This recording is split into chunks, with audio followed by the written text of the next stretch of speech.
is the summary points are on this slide, but I want to be precise and nuanced, so I will take the liberty to read this. It's a bit more than one page.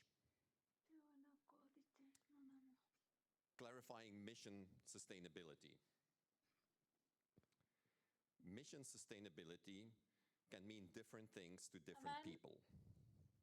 When discussing it, it is tempting to start with funding, financial resilience, structures, institutions, or strategies. While these are important, they are not the right starting point. If we start there, the concept of sustainability risks being reduced to a technical or financial exercise. Mission sustainability begins with a more fundamental question. What mission are we being asked to sustain, and for whom? At its heart, the mission is not an institution, a project, or a structure. It is a response to real people, real suffering, and real hopes in a rapidly changing world. It is a matter of faith, vocation, and responsibility. Consequently, before asking how we sustain the mission, we should reflect on why we do what we do. Do our ministries still respond to today's realities? Are they grounded in our charism and the gospel? Or are we clinging to outdated practices that no longer benefit the people we support? Within the context of mission sustainability, we must therefore dare to focus on the lasting impact of our work in line with our values.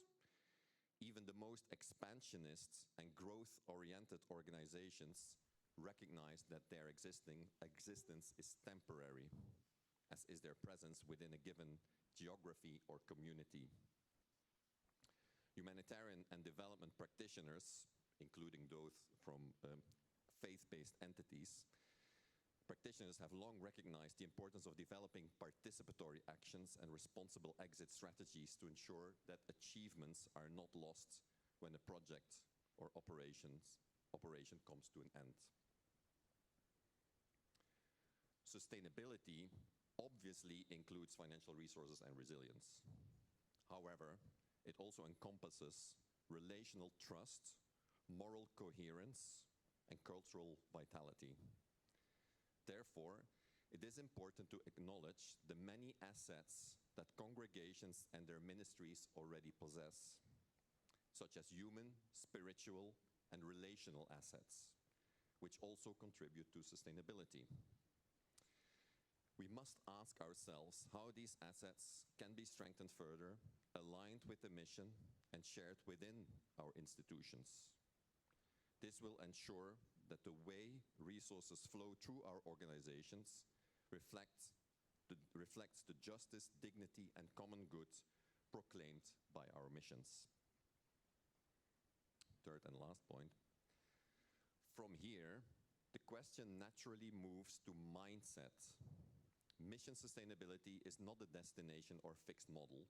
It is an ongoing process of listening, discerning, and adapting, and of doing so together.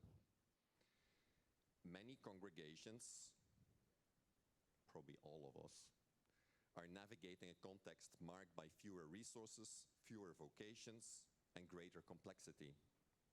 In this environment, it is easy to adopt a survival mindset, protecting what remains, working alone, or competing for limited funds. Yet the journey we have begun back in 2024, that journey points in another direction. Sustainability requires a shift from fear to trust, from scarcity to generosity, and from isolation to collaboration. It requires us to relinquish control and power and to engage in genuine partnership through a synodal approach. So as a summary, the starting point in mission sustainability is not sustainability, but mission. Sustainability is more than just finances and includes all the other assets that we have, and I think especially our, let's say, world is very strong on. And then lastly, the synodal approach that can really add value to this.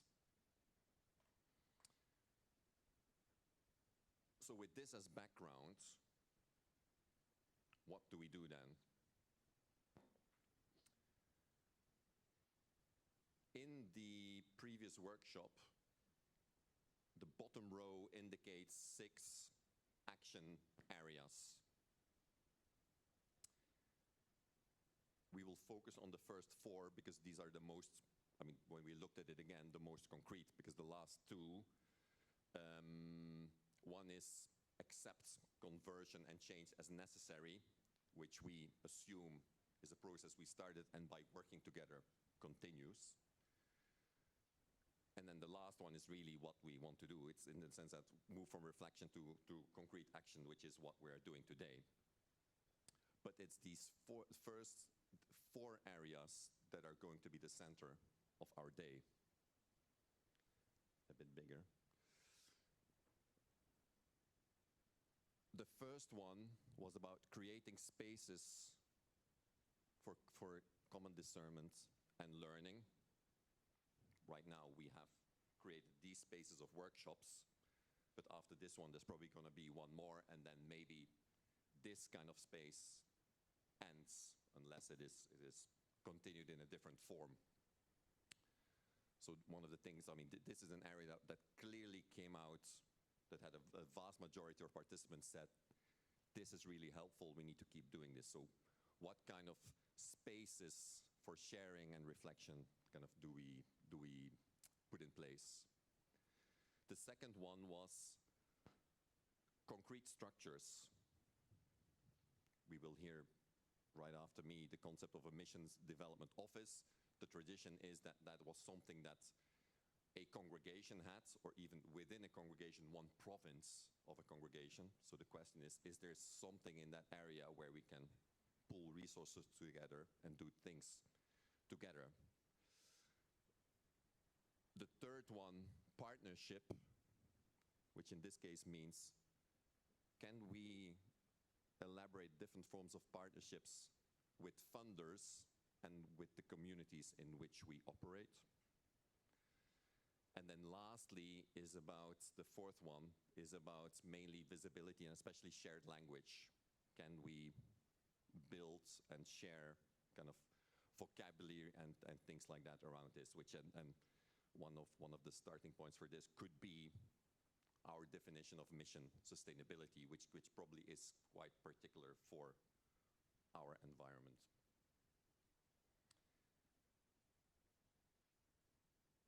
And on your table, you will get, I think, a worksheet that will be explained that includes those. So don't worry if you didn't capture all of these. This is my last slide. So today, the aim is to define actions for these 4 priority areas. How do we do this? There will be Sister Orietta, who has been leading for many years the development office of the Comboni Sisters, will explain how such an office works and especially how that has evolved over the years, what are the needs today. We will have online John Moffat, the CEO of Mission Cara in Ireland, to talk about this inter-congregational initiative that has been around there for 10, 15 years at least. And then we will have Father John Dardis, who will do an apostolic planning introduction with us, and that's the methodology, apostolic planning discernment, that we will use for the rest of the day to get to results. What do we hope to achieve? Clarify, first of all, if there is appetite to take action, which can be everybody together, it can be some of you, there's different forms, so there's no right answers to this. Secondly, if you want to take action, in which of these 4 areas, and it may well be that another area comes up, so this is a process, and we will see where this leads to. And if you want to take action and have identified the areas, how do you want to do that? So it could be through further forms of apostolic planning together, which could be done under the umbrella of UISG, USG. It could be done by individual congregations together. It could be done through ministries of different congregations, etc. Again, there's no right answer to this. That needs to come out of the group. And then what we wanted to put on this slide explicitly, you are the actors, in the sense that Andrea has explained about the steering committee. Of course, we care deeply about this initiative. We strongly believe in it, and our role is limited in terms of what we can do, in terms of time we have, and also because, of course, this project for us probably comes to an end at the end of the year. So to make this work, it is important that agency is being taken for this. Sorry.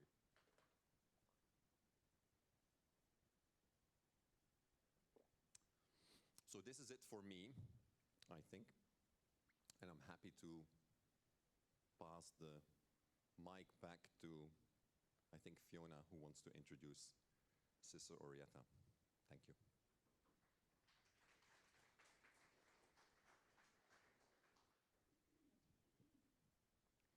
Thanks, Arno, for kickstarting this morning our conversation and reflection on reframing mission sustainability. I'm really pleased now to hand over to Sister Orietta Posey, who's also on our steering committee, to share her reflections on the changing role of a mission office. Sister Orietta is director of the Comboni International Foundation and has more than 2 decades of experience in international development.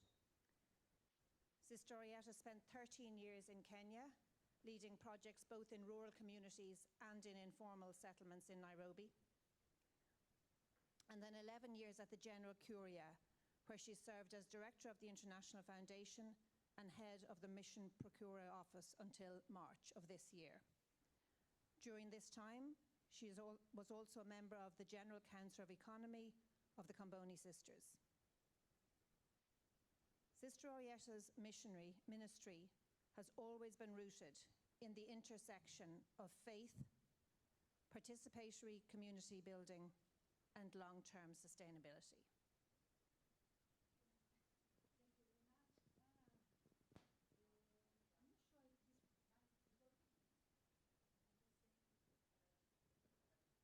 Okay, thank you so much. Do you see my presentation on the screen? Yeah, wonderful. So we have all set. Thank you. Good morning to everyone. I'm so happy to see you again, and happy to see our response to our meeting. I will switch to Italian in order to, to make a shift in language. Now, I've already been introduced. I represent the Comboni Foundation in the world, the Mission Development Office of the Comboni Sisters. I'm here, but I'm not the only one taking all this forward. We've been working for 11 years now, and I collaborate with my sisters, some of them present here, and many more people who have helped us through, consultants and friends and collaborators, lending us a helping hand in order to bring our work forward. Our main office, I will tell you more about the structure of our office as well. And, our goal was 100 projects, but last year we realized 140 projects, and that is, due to the needs that we try to respond to as a congregation.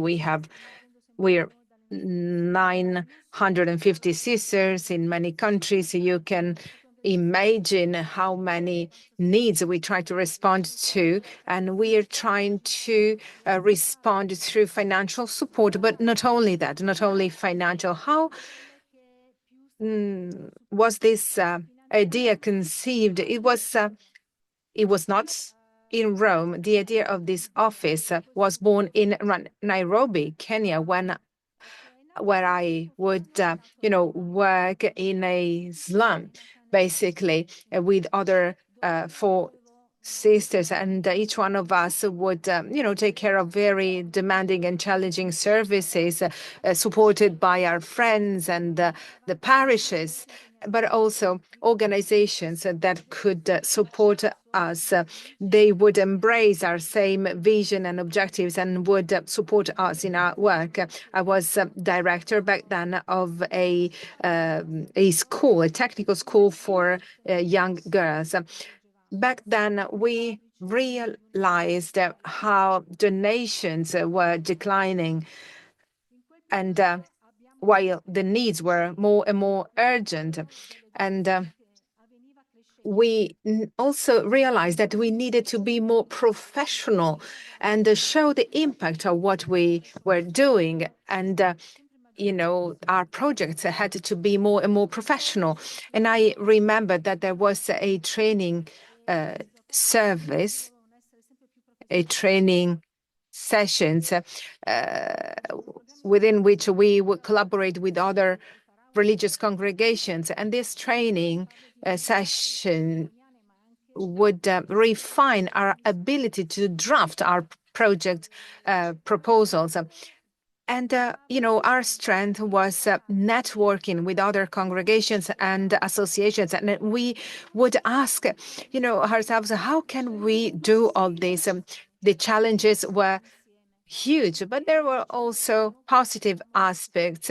A participatory method emerged more strongly, restoring people's voice and dignity. We do have this method to stay with people, to listen to them, not to respond immediately, but to reflect on possible solutions, taking the best and the most out of people's abilities and talents. And this allowed us to see reality through different eyes and bring forth innovative ideas. This is an holistic approach. It was not just about raising funds. We realized that before you get to a project, you need to take care of so much more. And this would allow us to raise the bar, the quality of the projects we would realize. It is clear that all this would entail, huge work. It would be more and more difficult to reconcile ministerial commitments with the expectations of partner organizations. We wanted to be with people and respond to their needs and requests, but it was really challenging. It was really hard. So at a given moment, we asked ourselves, what must we do? Because all of us, we would feel so frustrated because we had to respond to the donors' requirements and to people's need. And so back in 2012, we came up with the idea of a development office to support sisters who manage large programs or projects and help them act as bridges with donor organizations. We needed people in order for us to become bridges between organizations and people. We didn't have a clear idea in mind, but we just get started, and that was the main thing that we did. And so let me just go back here.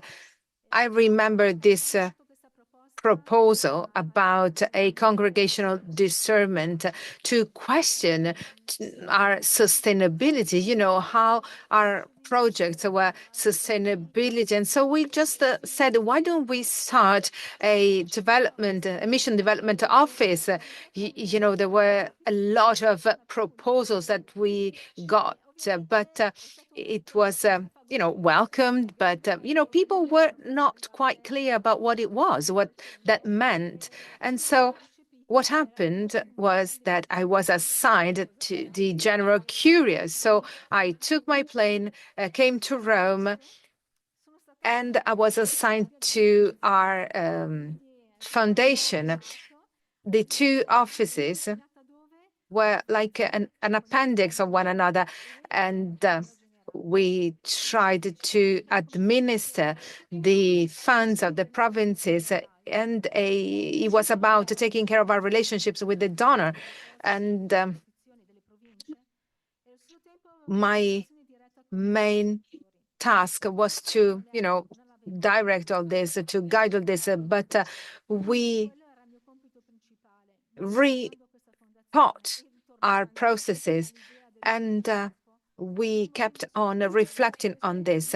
And at the same time, in sub-Saharan Africa, my sisters went along with this reflection together with the provincial superiors. And what happened was that at our general chapter back in October 2016, two similar motions were presented for the following 6 years. So the general chapter gave this mandate to start one or maybe two development office in order to administer the resources that we would get and take care of training and formation. And of course, this opened a whole new chapter of discernment to understand how do we do this? What's our starting point? Is it the Nairobi office or another city in sub-Saharan Africa where this need was so strong, or a main office? So we had to discern in order to get to the conclusion that we had to start an office here in Rome. And we started a central development office without ruling out the possibility of opening continental offices in the future. And so the Comboni Sisters Worldwide Foundation was identified as the most suitable structure. Why this solution? Because it is legally registered, established, and organized. It has a basic method of project drafting and reporting, nothing too complicated. So we already had this very simple method of project drafting and reporting, and we had our headquarters in the Curia in close contact with the general administration and involved in ongoing processes and discernment with the provinces. We already had a collaboration with the mission office, and we already also had lay professionals available to contribute to this process. And so we asked ourselves, why Africa only? Since this office could contribute to the sustainability of other parts, the projects in other parts of the world, we, started thinking about the idea of having continental offices. And so we identified three main points: training and formation, mapping, and organization. Now, I'm not going to dwell on this for too long, but the motivations underpinning these three areas were really strong. First and foremost, we had to understand what this office would be, as it was a very new entity, and we still needed to understand how it would work. Kenya is a place of innovation, really, with great opportunity for formation and training and reflection on innovative ways on how to bring our mission forward. So we had the need to train our sisters so they could understand what this office was about. And so we had our continental assemblies for systematic training in terms of workshops in different countries, and also training for safeguarding policy drafting. These are just a few pictures of our activities. We also started a mapping. This is a first draft mapping of the congregation's ongoing initiatives because we needed to be aware of what we've already had in our hands. And so we also had to deal with the decline in the people that would help us out. So the time had come to really reflect in a concrete way in order to respond with a long-term vision.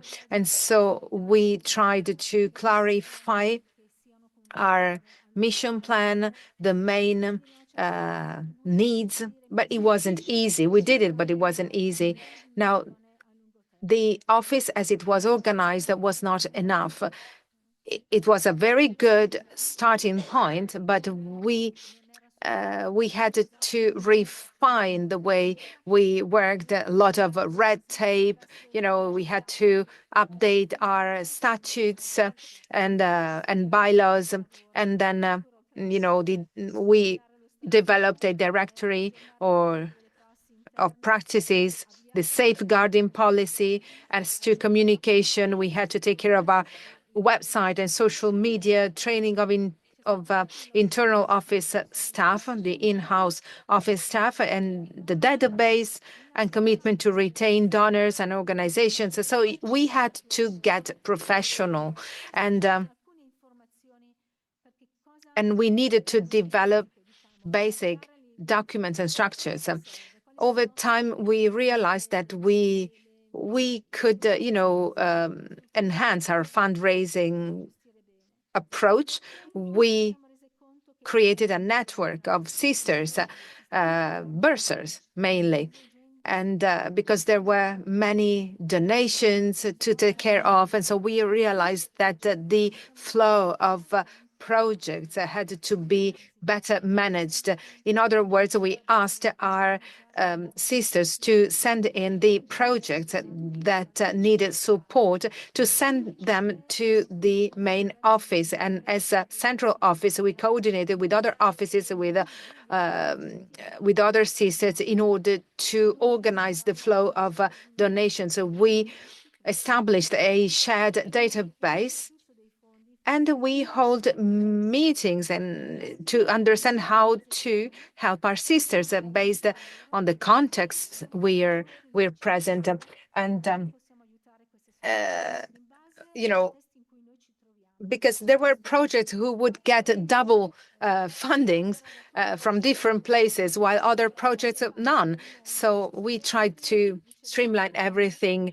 And during this project, the main question was how to find more resources. And thanks to our collaboration with the Good Shepherd International Foundations, we, started finding answers.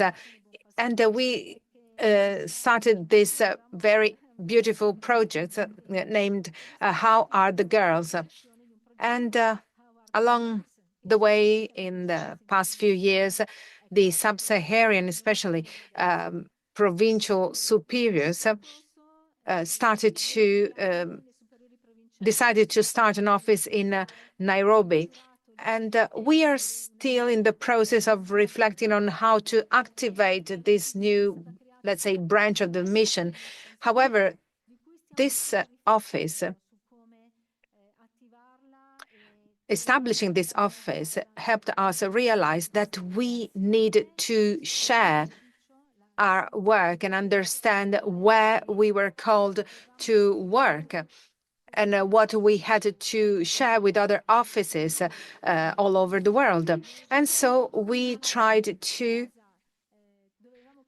identify clear roles for each one in order to better collaborate together. Collaborating in a clear way is extremely important. So we, try to identify specific roles in order to avoid overlapping of roles and activities. And there is a number of organizations we're working with. So what we are presenting to you today is a draft, of course, but we hope you can get inspired by this project for fundraising. And there is a coordination of the fundraising network. And at the congregational level, we decide what kind of training and accompaniment we need to give to the whole congregation. And we try to draft our project and train our sisters also in reporting after a project is completed. And we know now how everything is going, and we can guarantee a long-term commitment in this way. And also, what is also important is our relations with national and international donors, and a very huge commitment with communication and visibility. I'm sure you will have a chance to see our website just to get an idea, and our social networks as well. It is a huge endeavor, communication and social networks. Now, what is the role of a continental development office? In dialogue with our sisters on the ground, we decided that the sisters there could start a ministerial community planning. And with this kind of planning, it is inevitable to reach innovation in the way we do our projects. The Continental Development Office is an opportunity for mapping and networking, which is way more realistic than the one we could do from Rome. It helps us monitoring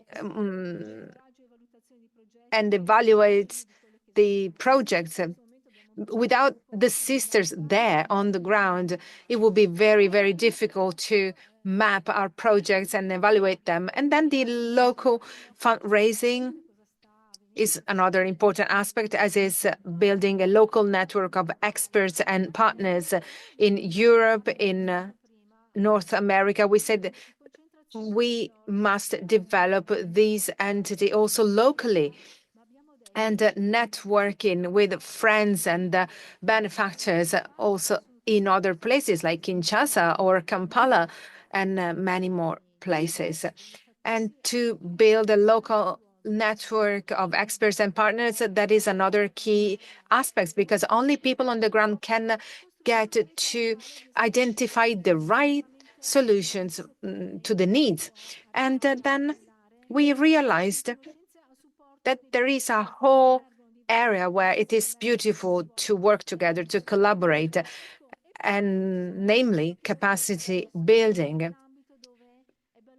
Because you see, there are realities that are very peculiar in some continents where capacity building can really help us achieve our goals, especially when it comes to formation and training of our sisters and lay partners, and also support for the formulation of projects or drafting of project proposals, and new strategic projects, including at the interprovincial level, ministerial hubs to facilitate networks between provinces. And we've already started working on Laudato Si objectives, create spaces and opportunities for shared reflection.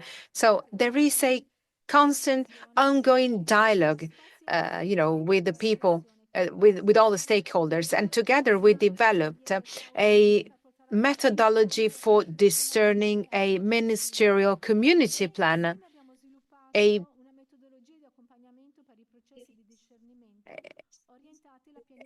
to blend our charismatic, Comboniani charismatic vision as well, and the projects that we wanted to carry out with a method that truly makes sense and helps people. And of course, with project cycle management, which seems to be a cold expression, but it is actually what is truly needed. In conclusion, an MDO isn't just created to raise funds, but to strengthen the quality, coherence, and sustainability of the mission. This journey requires a change of mindset and a process of accompaniment. It doesn't just happen overnight, and then collaboration between different structures and levels of the congregation can become a concrete path to better serve the mission. The provincial superior cannot just establish a development office and leave it alone. She and all them will need support and networking. This is us. We're all here in this hall and in the back office. So if you have any question, we're here for you. So thank you so much for listening. Thank you so much.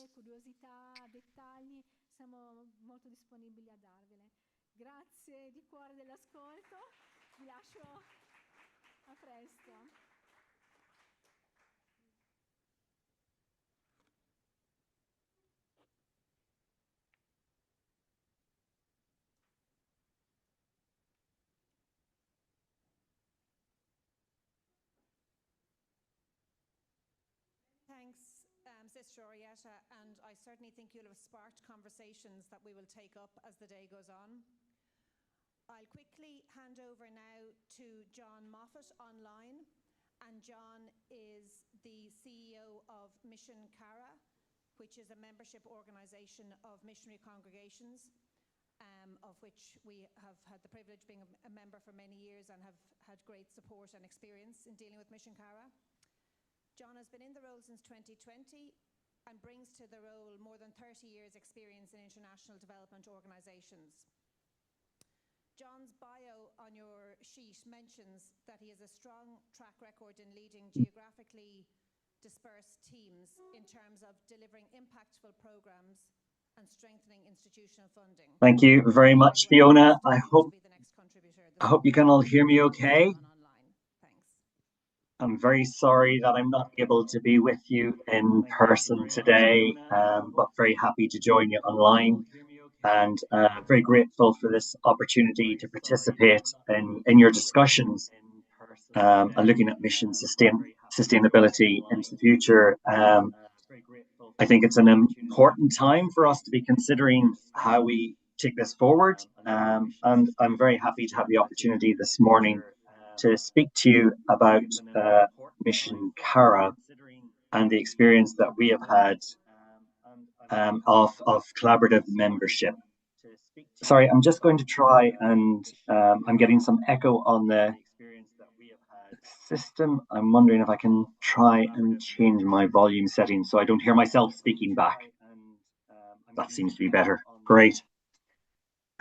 What I will do this morning, if it's okay, is run through a very short presentation with you to give you a little bit of information on who we are, some of the history of Mission Cara, our ways of working, and how we've evolved over a number of years to the organization that we are today. I can see a number of representatives of our members are with us today, so I hope they will be nodding in agreement as I move through the presentation and for the support. But it's very nice to see so many of you online today. Can we move on to the second slide, please? For the support. But it's very nice to see so many of you online today. Can we move on to the second slide, please? You want me to show? Sure. Okay, I can do that. Yeah, sorry. You can share your slide. You want me to show? Sure. Yes, if you can. Okay, I can do that. Yeah, sorry.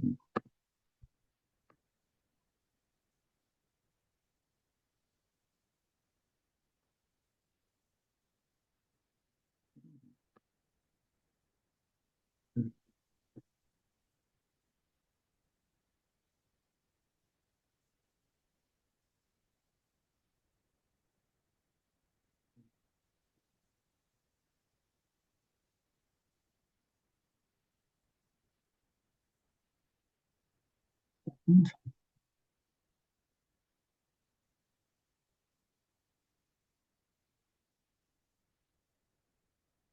Okay, thank you very much. Thank you very much. I'm on to the second slide, just about Mission Cara, a little bit about us.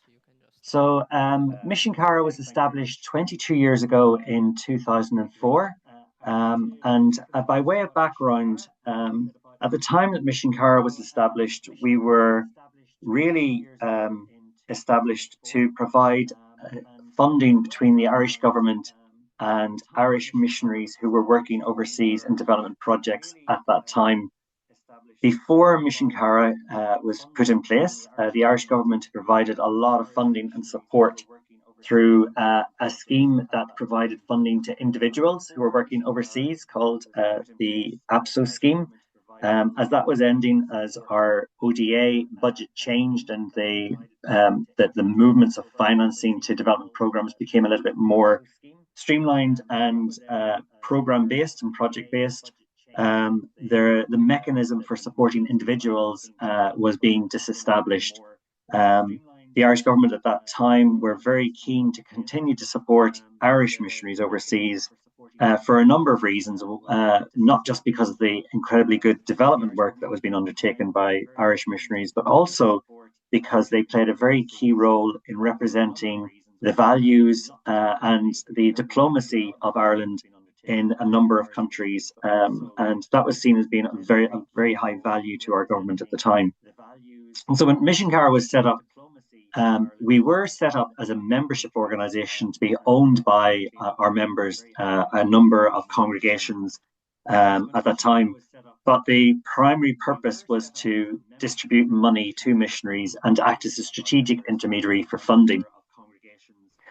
As time progressed, over the years, we have evolved as an organisation, moving away from support to individual Irish missionaries, largely because of the changing demographics and the decline of the number of Irish missionaries overseas, but also in recognition of the changing needs within the development context and the changing requirements of our donors, primarily the Irish government, in terms of compliance and oversight.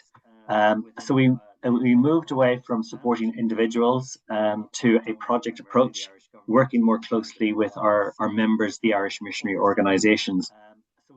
We continue to be a strategic intermediary of the Irish government, and 96% of our funding still comes from Ireland's overseas development aid budget. Currently, we have a membership of 77.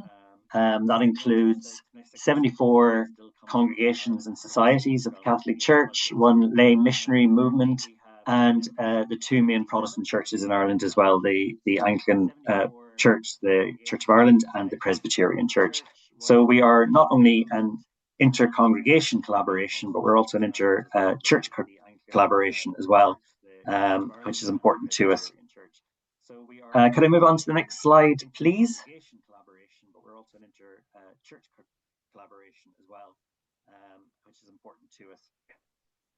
As I mentioned, Mission Cara has evolved a lot over the years, and as we have evolved, we have attempted to become a much closer collaboration between our members. And as we moved away from supporting individual missionaries to supporting member organizations and the missionary groups, one of the first kind of projects or exercises I think we undertook as Mission Cara was to try and define what is it about the missionary approach to development that makes it unique and gives it a special way of undertaking development and achieving outcomes that is different to other kind of development actors. So back in 2015-16, we started this process with our membership of really starting to define what a missionary approach to development interventions looks like and what makes this approach different and unique. The outcome of that was to come up with 6 kind of principles rather than objectives that we followed through. These included things like the holistic approach to human development, a prophetic voice, speaking up on behalf of the poor, personal witness, living amongst the communities with which we work, A long-term commitment. So recognition that, missionaries tend to stay in communities for long periods of time and continue to work with communities and get to know them really well. And lastly, this sense of crossing boundaries, that a missionary will cross boundaries, both geographical, but also crossing boundaries in the sense of culture, society, etc., to create those kind of common understandings, which are important in terms of human development. And that led to Mission Cara developing a strategic focus that was very much grounded in the charisms of our members, that allowed us to provide support where our members needed it most, and create the kind of guidance that would allow us to pass on funding from the government to our members and create that trusted system between membership and how they deliver the work and the donor of the Irish government as well, which has been important for us over the years. And those continue to develop. And I think it's important, we're talking about collaboration and moving forward in the context, but obviously the world around us continues to change all the time. And as a development organizations, we also have to change our focus. And over the years, I guess our strategic plans and focus have changed and shifted as well. And within that, one of the key elements for us at looking at collaboration is ensuring that we're able to provide not only the financial support, but also the training and capacity development for our members to keep up with the requirements, both of donors, but also, kind of the good oversight and management of development projects, training and project cycle management, increasingly looking at governance, financial, and other kind of policy areas that we have to have in place to deliver really good outcomes, and the interconnectedness between our offices globally. So again, for us, a big shift in strategy is this move from centralized control, often in Ireland, to a more localized approach to development, where we want to work together with our members to shift the power and authority for the management of development projects to closer to the people who are receiving the benefit from programs as well. So putting a lot more efforts into how we can strengthen capacity at local levels as well as at the central level. And if I can move on to the next slide, I'll talk a little bit more about some of the initiatives that we've undertaken in the last few years, just to give a few examples. And if I can move on to the next slide, I'll talk a little bit more excuse me, some of the initiatives that we've undertaken in the last few years, just to give a few examples.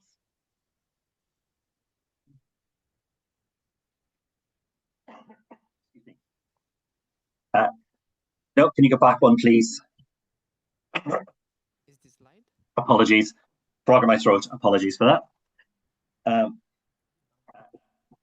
can you go back one, please? Yeah. Frog in my throat. Excuse me. Just a second. I'll do that. Sorry. Frog in my throat this morning. I do apologize.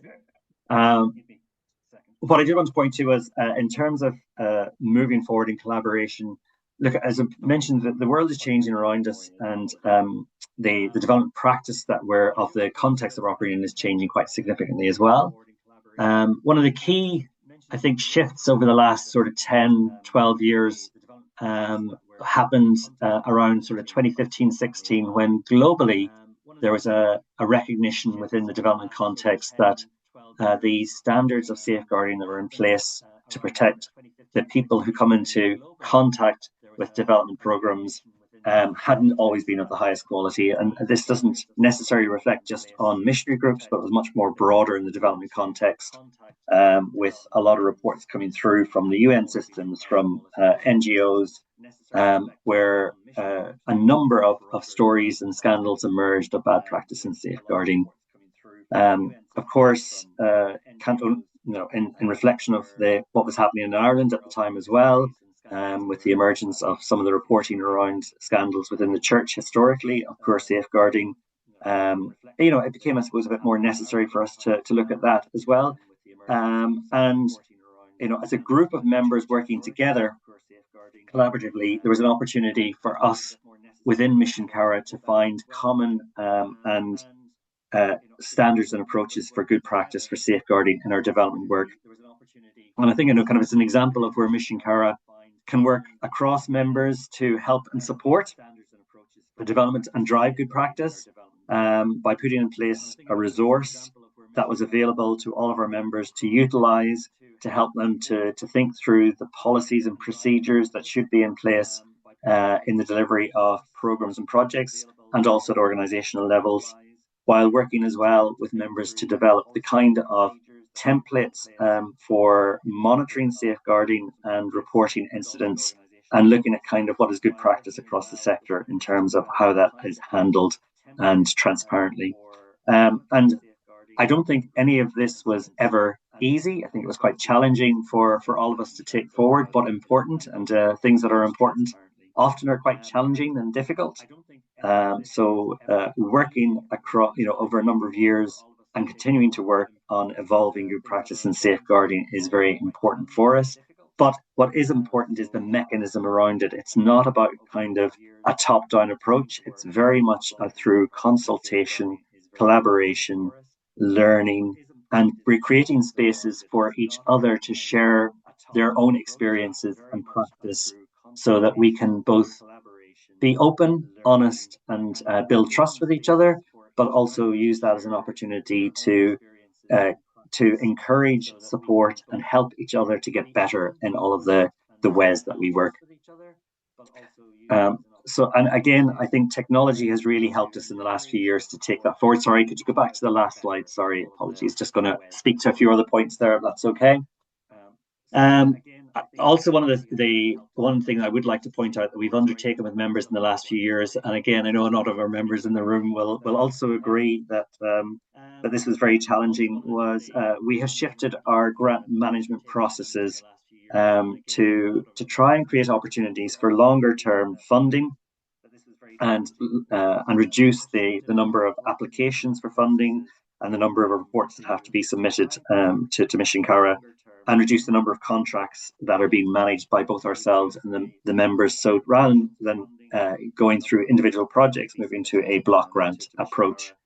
But as part of that process, what we did realize was that when we're granting funds onto members, or indeed looking at kind of how we can support their capacity development, there was actually a gap in the information that we had as to what capacity exists within the membership and where those are gaps and where we could best work with members to apply our resources and create opportunities for cross-learning within the membership. So we have undertaken the last 3 years a process of what we call Organizational Capacity Assessment, OCA, which is a challenging process for each of the members, where we have brought in auditors, essentially assessors, to work with members to look at kind of their governance systems, procedures, development practice and safeguarding practice, and to kind of look at where the strengths are, but also where gaps are in some of their systems and processes, so that we can then work together to develop capacity programs that will enable them to get better and support.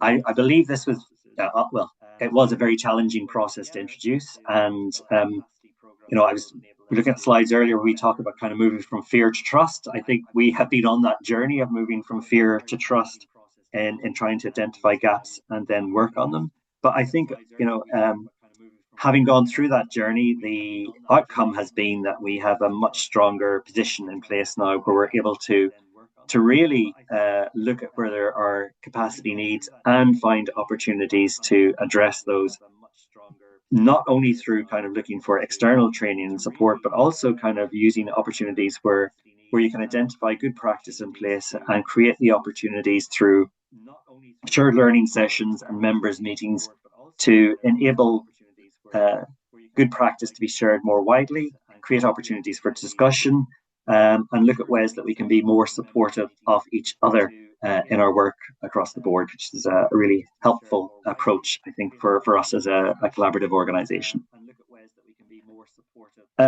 As we move forward, sorry, just on the second last slide that you're on there, just for next steps, some of the areas that we're moving forward to in the future is looking at kind of how we can then maximize on the excellent project work of members to develop that into a more programmatic approach. One of the reasons I'm not able to be with you today is because I will be traveling to Nairobi tomorrow to take part in a Mission Cara conference on children with disabilities. And this has been a 3-year program that we've been running with support from Irish Aid and the GHR Foundation to look at ways that look at good practice in community-based care for children with disabilities to prevent or stop children going into care or having to go into care but can remain in their homes or family-like environments or within communities. And it's been a really useful sort of program of learning, taking on board some really good practice from a number of projects across sub-Saharan Africa that provide support to children with disabilities at the community level. And through this program, we hope to be able to kind of bring all of that learning together to scale up and scale out good practice so that we are able to take that beyond ourselves and that the whole will be greater than essentially than the sum of the parts, and be able to share that more widely with other actors in the disability sphere in sub-Saharan Africa. So it's a good opportunity for us to be able to showcase excellent work being undertaken, particularly by sister-led congregations across sub-Saharan Africa, working with children with disabilities. And we can only do that by kind of, learning from what each other are doing, sharing our learning, bringing that together into something that is holistic and demonstrates an approach that can be replicated more widely and adopted, we hope. And just the last point there on funding, I will say, I think kind of the last 2 years, I have seen more disruption to the financial systems for support to development work globally than I've seen in the last 30 years of my career in development. And I can only see that disruption continuing over the next few years. We've seen the drops in funding from the US government, the closure of USAID, reductions in funding across a number of countries in the EU. A number of kind of trusts and foundations are under a lot of pressure with increasing demands for support through funding applications. And we're also seeing across Europe a fall off in public donations into international development work as well, particularly as people in Europe begin to feel that their standards of living are stagnating and not continuing to grow, and feel that they have less disposable income to donate. So I think, kind of in terms of funding, there is less value in us competing with each other and more value in us working together to demonstrate the value of our work, to attract the funding that we need to continue to deliver the high impact programs that we do. And, I think we have to rethink how we will collaborate together to develop the programs and attract the funding that is going to be necessary to continue to maintain that high impact and the really good outcomes for the people that we want to support who are living in poverty across the world. So that's something I think has come up a lot in the research work that you've undertaken and the discussions that you have, but that we'd also wholly support. So and with that doom and gloom note on financing, I will say thank you very much for the opportunity to speak to you this morning. I'm happy to be with you for the rest of the day. So thank you very much. I will say thank you very much for the opportunity to speak to you this morning. I'm happy to be with you for the rest of the day. So thank you very much.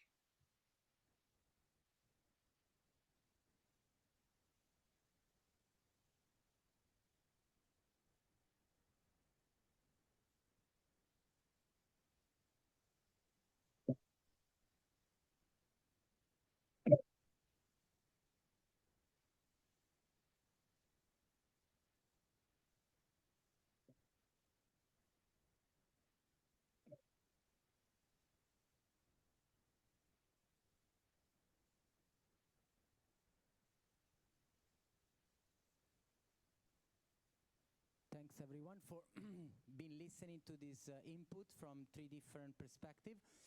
And we are running a little bit behind schedule, so we are planning to have a reflection process now in tables here and in breakout rooms outside. We're gonna display here the type of reflection question we prepared. Obviously we need to reduce a bit the time, so we squeezed in some of the individual reflection. We wanted to have 2 minutes at least to think at your own level and then share for other 3 minutes in a group of 2 or 3, to then allow at least 7 minutes to share within a table. And I think what we need to do right now is maybe to squeeze ourselves in the table, because there's no point of you to doing a reflection, the two of you. So there is an Italian table there or an English table there where you can sit. And maybe for the Italian ones, are they 4 of you? You work together with you? 4 is fine. Your 5 here is fine. So maybe just the 2 of you? You'll move over there? Okay, great. Otherwise here, where you find English for you, of course, for you is fine. Perfect. So for the one online, we have, I would love to invite you to be self-manage the reflection, name a volunteer, appoint someone who can be more like moderator of the group, and try to bring in the reflection process. So now the question to reflect upon is this one. As you have heard from the experience of the Comboni sister and Miss Yankara, what ideas and feelings occur about my own congregation and office? This you do it within yourself, and then you open up with a smaller group. If you're in a group of, for example, this table here, you can reflect 2 of you and 3 together, and then you come up with a table. And we will, at the end, pick up a few of the takeaways from, we ask few tables to report back in plenary. So just to get started, I don't know if you're online, you're ready with the breakout rooms. They're moving. So I invite you to start with a bit of a meditative reflection prayer and journal. Take your pen and journal in these 2 minutes. Also, when you are in a smaller group, take notes. I think the key of this workshop will be journaling, also later on when we will work with John Dardis and his discerning process. So journaling helps a lot to fix our idea. So let's start with journaling alone for 2 minutes, then 3 minutes in group of 2 or 3, and then 7 minutes in the group. Then we come back in plenary, and after we will have a coffee break. Thank you, everyone. If you have questions on the presentation, remember you can actually keep this question, park these questions, because people will be available. Even Orietta is in the room, Arnaud is in the room. But for example, John Moffat from Miss Yankara, if you have questions for Miss Yankara, you just keep them, and then we can post them on the chat box for him to take the questions. Sorry, there was no time for questions with the speakers, unfortunately. Okay, we start from now for the reflection process. 2 minutes, 3 minutes, 7 minutes. Over to you.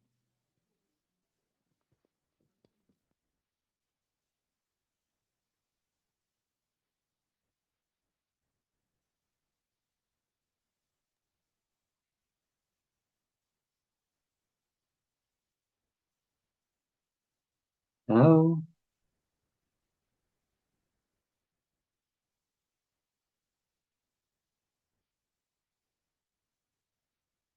Hello.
So are you able? Yeah?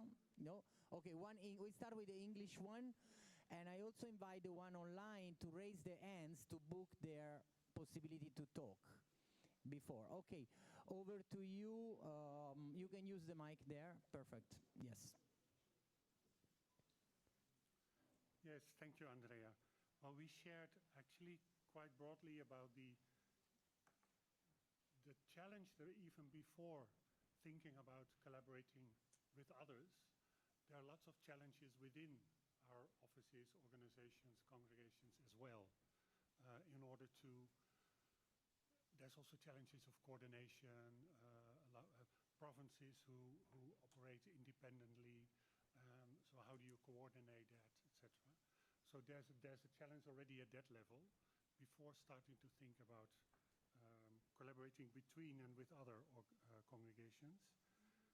There are some initiatives taken in that line, which have the advantage of, like the MSC fathers have established such a coordination body where then resources are shared instead of the provinces using them independently. Also, very much what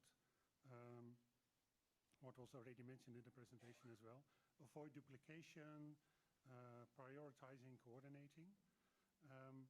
And then I think an important shift was to notice that if you do that, even at local provinces, local level, there are more resources than you tend to think. So there's also a challenge to shift the mindset from asking to giving, to contributing to the common mission. I think that's enough for this. The main finding, and of course Tom belongs to a kind of a similar structure of coordination body in the Netherlands. So, you know, you can also come and talk to him during the coffee break and lunch, what they do, how they've been coordinated between Dutch organization, Dutch congregations. Very similar to Mission Cara. Similar system to Mission Cara and what John described. So another, do we have someone online ready to share, or we go for another table here? In the meantime, yes, we have someone online. We hear from the group online now. Can you hear me? Yes. What I would like to add that in our group there was discussion. We can see on the display. Yes, please go now. Yes, Monica. Okay. Hello, nice I'm Monica. I'm from Mission Austria. Thank you for sharing these wonderful group sessions. I would like to add that in our group it was discussed that the process takes time, that this was a very an aspect giving peace to say it needs time to make all these processes inside the congregation. And that the partnership inside the congregation is also a key word, so that the congregation comes together, works together.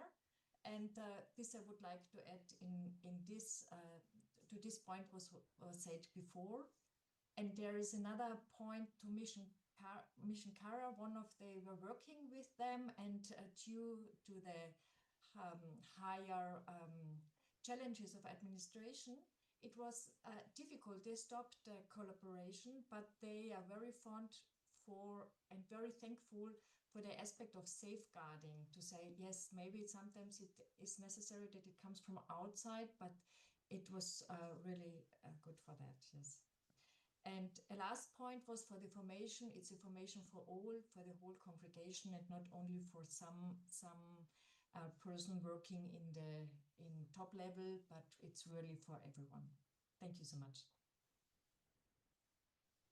Thank you so much, Monica. Thanks for your contribution. Anyone else in the room? Any other interesting sharing, or maybe something you haven't heard? You know, there is another one online, but maybe we hear from one in the room, unless anyone in the room who wants to share? Online. Sister Gertrude, most welcome. Our steering committee member will be reporting back for our group. Hi, Gertrude. Hi, Andrea. Thank you very much. I think I ended up with John Murphy from Mission Cara. So we were just two. So you can imagine the smaller congregation and the bigger organization.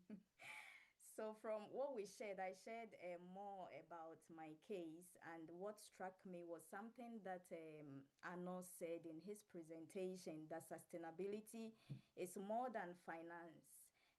Engaging in genuine partnership is also part of sustainability, and I related that very well with my congregation. And I felt also from what Sister Oreta shared that there is more that we need to do in terms of collaborating and partnering with ourselves. So within the organization itself, how we can foster partnership and also collaboration, and present that also to the donors, so that it's not as if many provinces are applying to the same donor, and then who to finance. And sometimes at the end, we all end up losing the funding. So partnership and collaboration within the congregation first. And I find Oreta's model very appealing, very appealing. So thank you, Sister Oreta, for sharing that model with us. Yeah.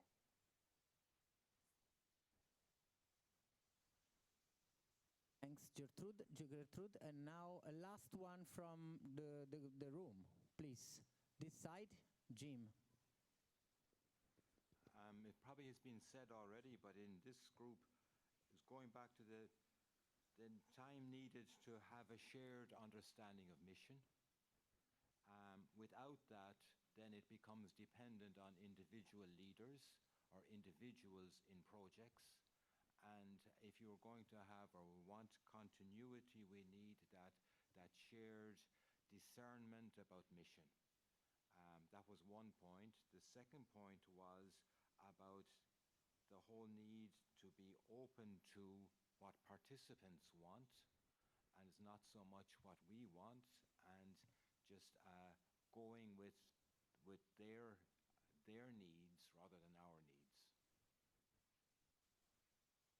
This is really important. What you just said, Jim, about how missionaries sometimes they have their own tendency of this is what they need, but it's not based on a participatory assessment with the local people, local community, and also what you said before about giving continuity to a structure, not to an individual. If an individual goes, then the donor can live with them, or also like some other foundation, like the Comboni Sister Foundation, the Good Shepherd Foundation, some other foundation that can go beyond the leadership cycle, no, and the turnover of sisters and mission partners in the organization. So very interesting. I think we need to go for a break. I think you all need to stretch your legs after these long morning inputs.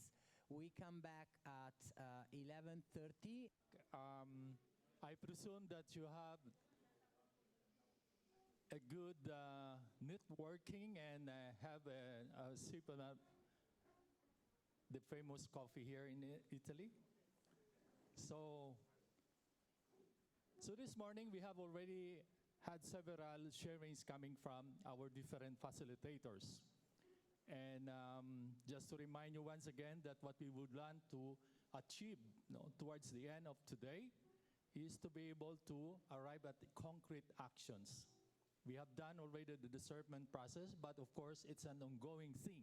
It doesn't stop, but it has also to move forward towards certain actions so that we will have some other reference for further discernment in order that we will be able to develop really what we want to achieve in each of our offices and congregations. So we're so glad to have this morning another resource person, Father John Dardis. He's an Irish Jesuit with extensive international experience. Father John Dardis is here. He's currently the General Counselor for Discernment and Apostolic Planning in Rome. Drawing on a professional background in communications and broadcasting, he has uniquely integrated media expertise with Ignatian spirituality. I guess you are very familiar with Ignatian spirituality. Having served as Provincial of Ireland and President of the European Provincials, he now leads the Society of Jesus, or the Jesuit, in transforming planning from a management exercise into a spiritual process of discernment aimed at guiding its global mission in today's world. On to you, Father John. Grazie mille. Thank you so much. You got it amazing. You read it out very well. So thank you very much for the invitation to be here. Gianluca, if you could show activate the slides, or do I have to? There we go. Just a little bit of, there's this book that we published, which is free. It's in French and Spanish and English, and will soon be in Italian and German. Herman is managing the printing. Herman is our manager for special projects in the Jesuit Curia. So it's also in Indonesian, and I think it'll be in Arabic soon, Chinese. So we brought some free copies, and you can get it also online in PDF. I really like being here because a big moment for me in my life was when I worked in Rwanda after the genocide, working in the refugee camps, and it changed my life. Yeah, just so many experiences of difficulty. At the time, there were people still being murdered in the camps. There was rape, survival of the fittest. And I really appreciated what, as a religious, we could do to be a totally different culture and mentality, to build a totally different culture and mentality. So that prophetic edge was reawakened in me after so many years of intellectual Jesuit formation, and it changed my life. I mean, I even get emotional remembering it. So really happy to be with you here today. Now, where's the little clicker? Here it is. You can see this picture. This is obviously Iran. And I'm in charge of planning and discernment for the Society of Jesus. And we're not very good at it. Just to tell you the secret. Jesuits talk about discernment, but it's not so easy to do, especially in a group. So I'll talk a bit about that today. So let's just do a little bit of thinking together. To think about our image of the mission. What's positive about this image of the church? So just turn on your microphone and put up your hand and speak in whatever language. What do you like? What's good about that image? What's positive? What moves you? And if nobody speaks, I'll jump on some poor little victim. Anna. Guidance. Guidance. You got to use the microphone because of the translations, I think. Let me pick Light in the middle of darkness. Light in the middle of darkness. Yeah, lighthouse. Lighthouse. Madeline. A beacon in a wide sea. Beacon in a wide sea. Symbol of hope. Symbol of hope. Direction. Direction. Okay. Vulnerability. Vulnerability. Tell me more about where did that voice come from? Online. Sorry. A voice spoke from the cloud. What would be problematic with that image? Or what's not so helpful about it? Isolated. Isolated. And it's fixed. It's stuck in one place. Here's a voice from the cloud. Yes, cloud, come in. It appears kind of battered. Yeah, it's battered. It's getting narrower and narrowing, its foundation. Yes. It's going to fall off its perch any moment. Just think of the church in some of our Western countries.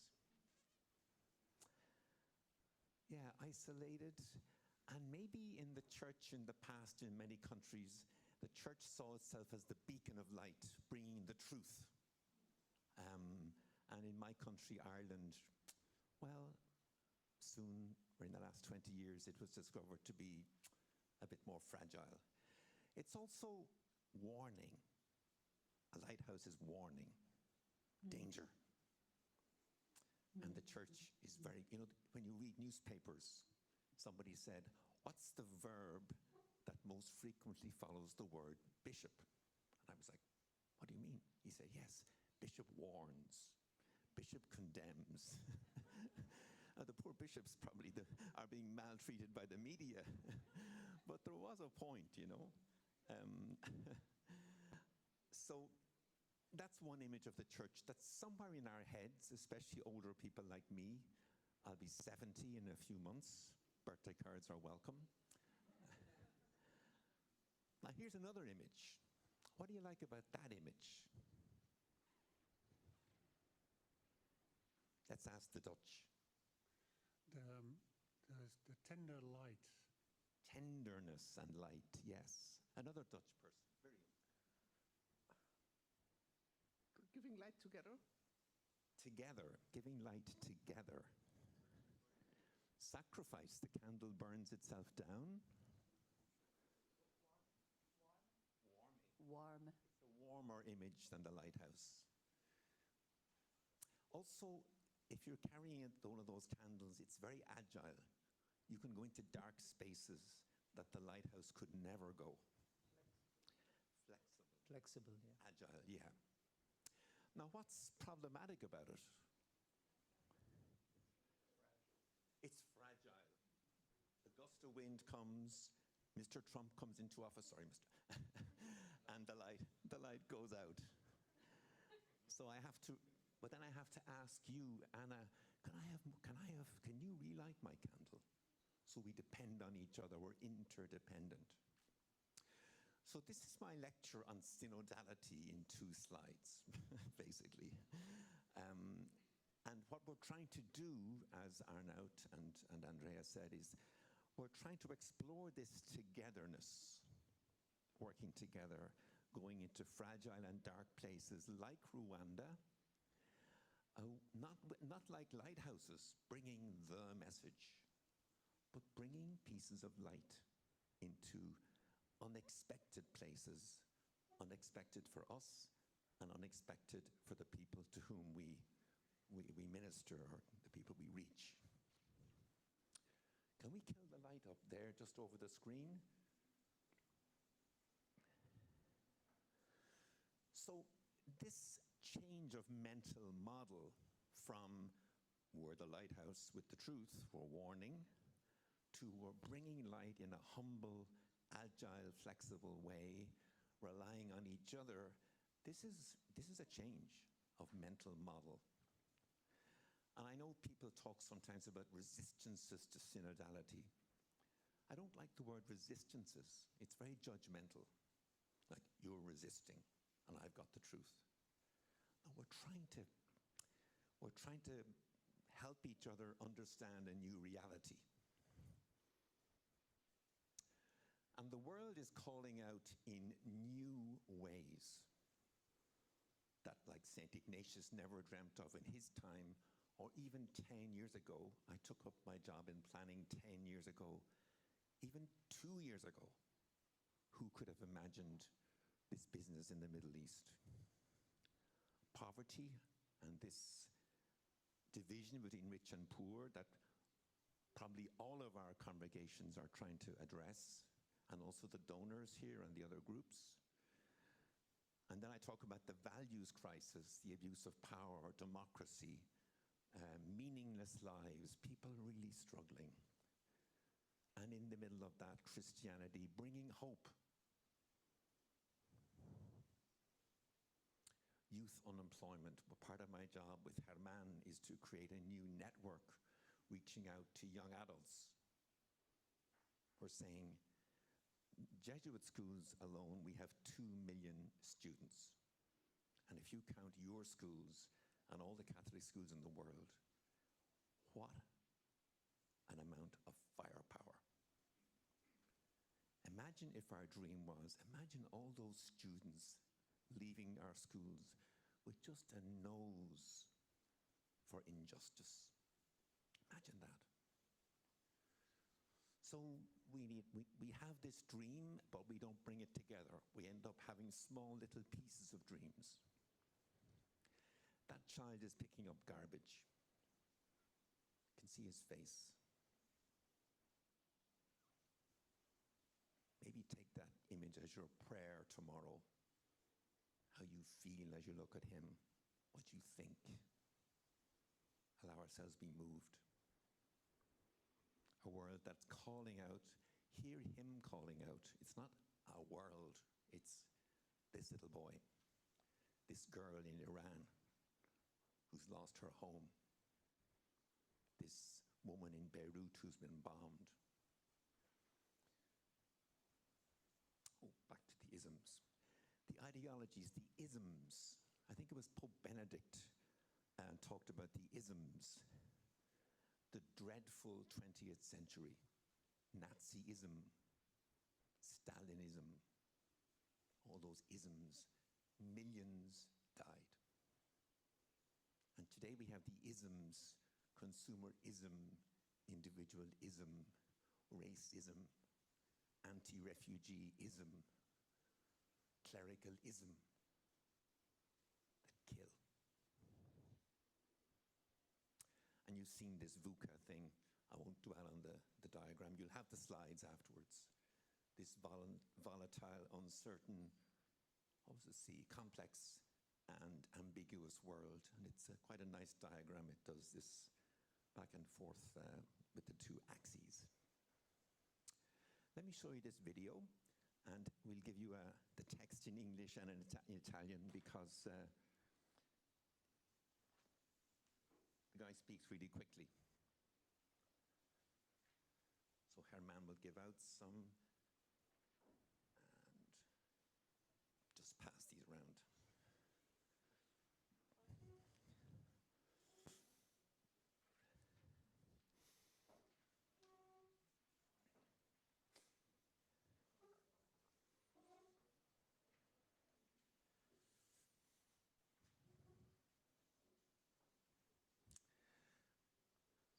Anyone not got a copy? Hands up. Anyone got too many copies? There's a hand up over there.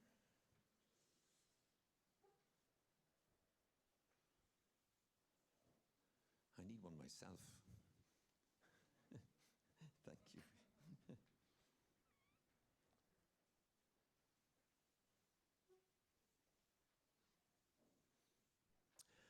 So just a background on this, it's a very short clip I will show you by this guy called Otto Scharmer. He's a professor at MIT, I think. Written a book called Theory U. The book is about that thick. I won't go into Theory U. But what he talks about in the video is he talks about the challenges of the world and the need for new beginnings. So it's not just a depressing list of all the wrong things. I mean, it's so easy to make a depressing list. But where's the hope? Quick digression. Nancy Pelosi had a great quotation recently. You know Nancy Pelosi? She was the former speaker. So she does this interview, and she goes through this list of depressing, world power, nuclear this, consumer that. And the interviewer says, so where's the hope? And she says, where it's always been, between faith and charity. Faith, I believe that God will make something happen, and charity, I'll help to do it. It was a great answer about faith, hope, and charity. Anyway, what I want you to do, I'll play it twice.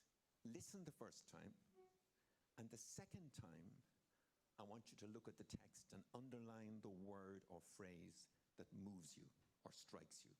And then we take a quick feedback.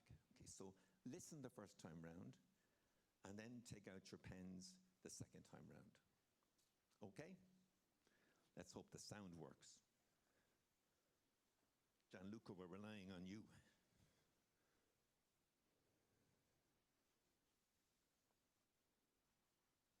Nothing.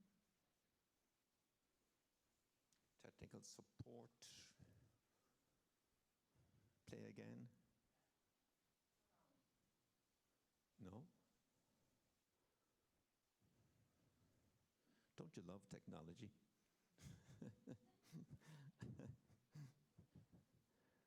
Play again. No. Here we go. Can we go back to the beginning? Gianluca, can you bring us back to the start? Okay. We live in an age of Just more volume would be good. is ending and dying, Could you start again? and something else is wanting to be born. What's in We live in an age of profound disruption, where something is ending and dying, and something else is wanting to be born. What's ending and dying is a civilization that's built on a mindset of maximum me, of bigger is better, and of special interest group driven decision making that has led us into a state of organized irresponsibility. What's being born is less clear. It's a future that requires us to connect with the deeper level of our humanity, to discover who we really are and who we want to be as a society. How can we build the capacity to sense and actualize a future that we feel is possible, we know is possible, but that isn't quite there yet? That question is at the very heart of this course. Okay, so that's the video. If we can take it back to the start, Gianluca, and we'll replay it, and this time follow it in your text. What phrase really moves you?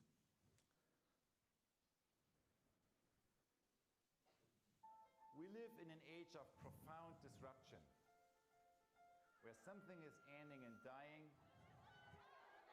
and something else is wanting to be born. What's ending and dying is a civilization that's built on a mindset of maximum me, of bigger is better, and of special interest group driven decision making that has led us into a state of organized irresponsibility. What's being born is less clear.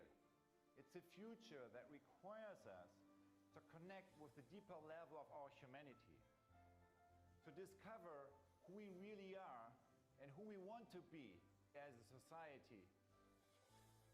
How can we build the capacity to sense and actualize a future that we feel is possible, we know is possible, but that isn't quite there yet? That question is at the very heart of this course.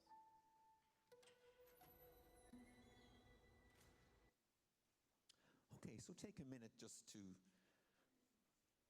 look at the words on the page in Italian or English, and just what jumps out at you.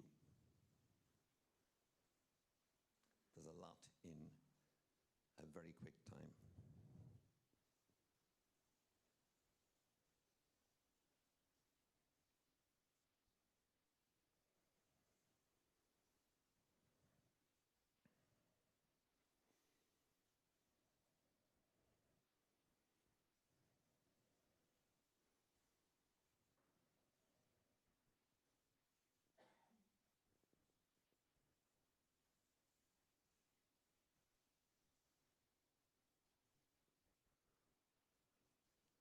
Okay, so let's just take quick resonances, a word or a phrase each. For me, it was, how can we build the future? Okay, let's take this table. Somebody switch on the microphone and go for it.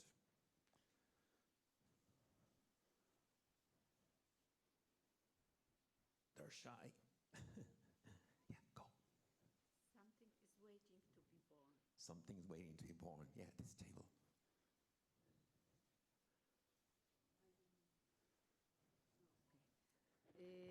Difficult to define with clarity. Reading the Italian one. The word how.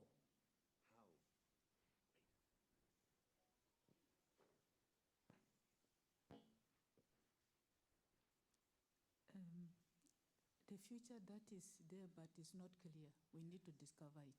That's right, the future that's still waiting to be born. Deeper level of our humanity. Finding a deeper level of our... Let me put an ambassador on the spot. I've always wanted to do this.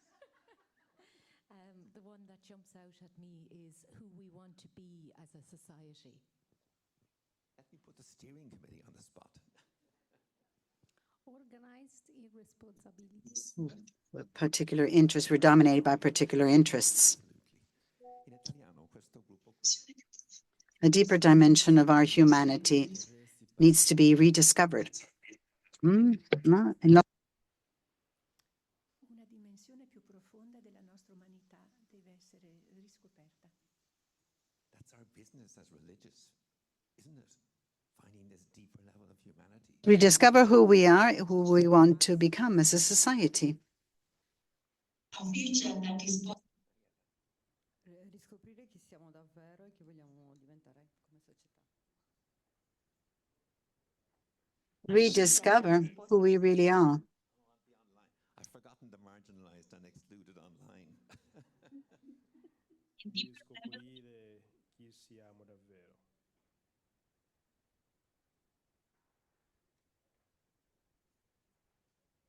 A deeper level of our humanity.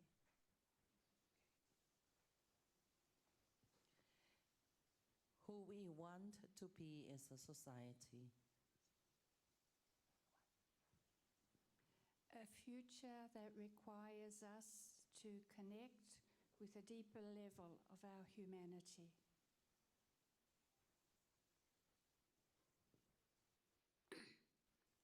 How we can build the future. Organized irresponsibility. Less clear. Who we want to be as a society. Who we really are. Deeper level of our humanity. Anybody online? Speak now or forever hold your peace. Deeper level of our humanity. How can we build the capacity to sense the future we want? Deeper level of our humanity. Rediscover who we are and how we can develop this future. Build and actualize. Riscoprire chi siamo e come possiamo sviluppare questo futuro. Who we are and who we want to be. Civilization is yearning to be born. Future that we know. Who do we want to become as a society? Deeper level of our humanity. Chi vogliamo diventare come società? So you can see lots of resonances getting in touch with mission. I use this little clip in parish groups and with bishops. It's amazing the kind of, because it connects us back to the mission before we start getting into planning or some complicated process. So it's just a 2-minute clip. You'll have it in the video. But you have a longer version, but I usually just edit it down to there. Okay, so Father Sosa, who's my boss, he had this nice speech he gave in India last year. Jim, could you read this out? This world today, like never before, is in need of a moral compass. We see the collapse of political discourse in so many countries and the rise of political and religious fundamentalism. The poor are the ones who are suffering. We urgently need a moral reset that challenges the rich and powerful, a moral reset that denounces injustice and violence, a moral reset that prioritizes the dignity and depth of each human being, a moral reset that cuts away false narratives. This was before any of the recent wars broke out. A moral reset that cuts away at false narratives. Refugees are taking our jobs. Refugees are exploiting us. The poor are lazy. Those immigrants are taking advantage of the system, etc. So where's the hope? Hope with the risen Jesus. That's a picture by a French artist, Arcabas, the Emmaus story. I love the pouring of the wine. And I love the guy on the left listening. That's where we are as a group today. We're on the journey to Emmaus, trying to recognize the Lord. In those kind of situations, that's, I think, Beirut. That's South Sudan, where Ambassador Collins worked for, how many years was it, Francis? 3, 4? 2 years? And this lovely picture from Indonesia, these little kids. That's why we need a moral reset. Our prophetic mission, just to connect back with that, let's just get people to read each one of those lines. I'll now pick on this group here.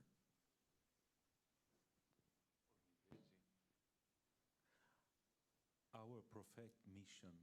I was hungry and you gave me food. I was in prison and you visited me. I was a young girl on the margins of society and you educated me. I was a child soldier and I you was a helped child me soldier. be liberated. I was trafficked and you rescued me. And each of our congregations can fill in other lines according to your charism. Jesus with the Beatitudes. And already your congregations have initiated important projects. You've got the Talitha Kum project, Solidarity for South Sudan, the Faith and Praxis Formation, Discerning Leadership run by the Jesuits, but with close collaboration with UISG and USG. We've got Ignite the Way. I left some flyers on your desks, and then others that it's just too many to list. So there are successful models of collaboration. What struck me in my small group was we were saying, wow, this is challenging because we're coming with structures that need to change. How will we do that? Mariella said this was the best group, of course. So new frontier issues, how to be a voice where speaking up is dangerous. And you get quietly put away or killed. The tyranny of the rich, the rules order being overthrown, democracy, people living in their social media bubbles, the crisis, there's a C left out there, artificial intelligence, Pope Leo stresses, and so on. I was saying to Miriam at the break, you know, we have all this fragmented work, but the fragmentation, a solution, yes, of course, is planning, but it's also getting angry enough about something. We say, this should stop. And I need your help and your help and your help, whether it be child soldiers or whatever. So, new frontier issues.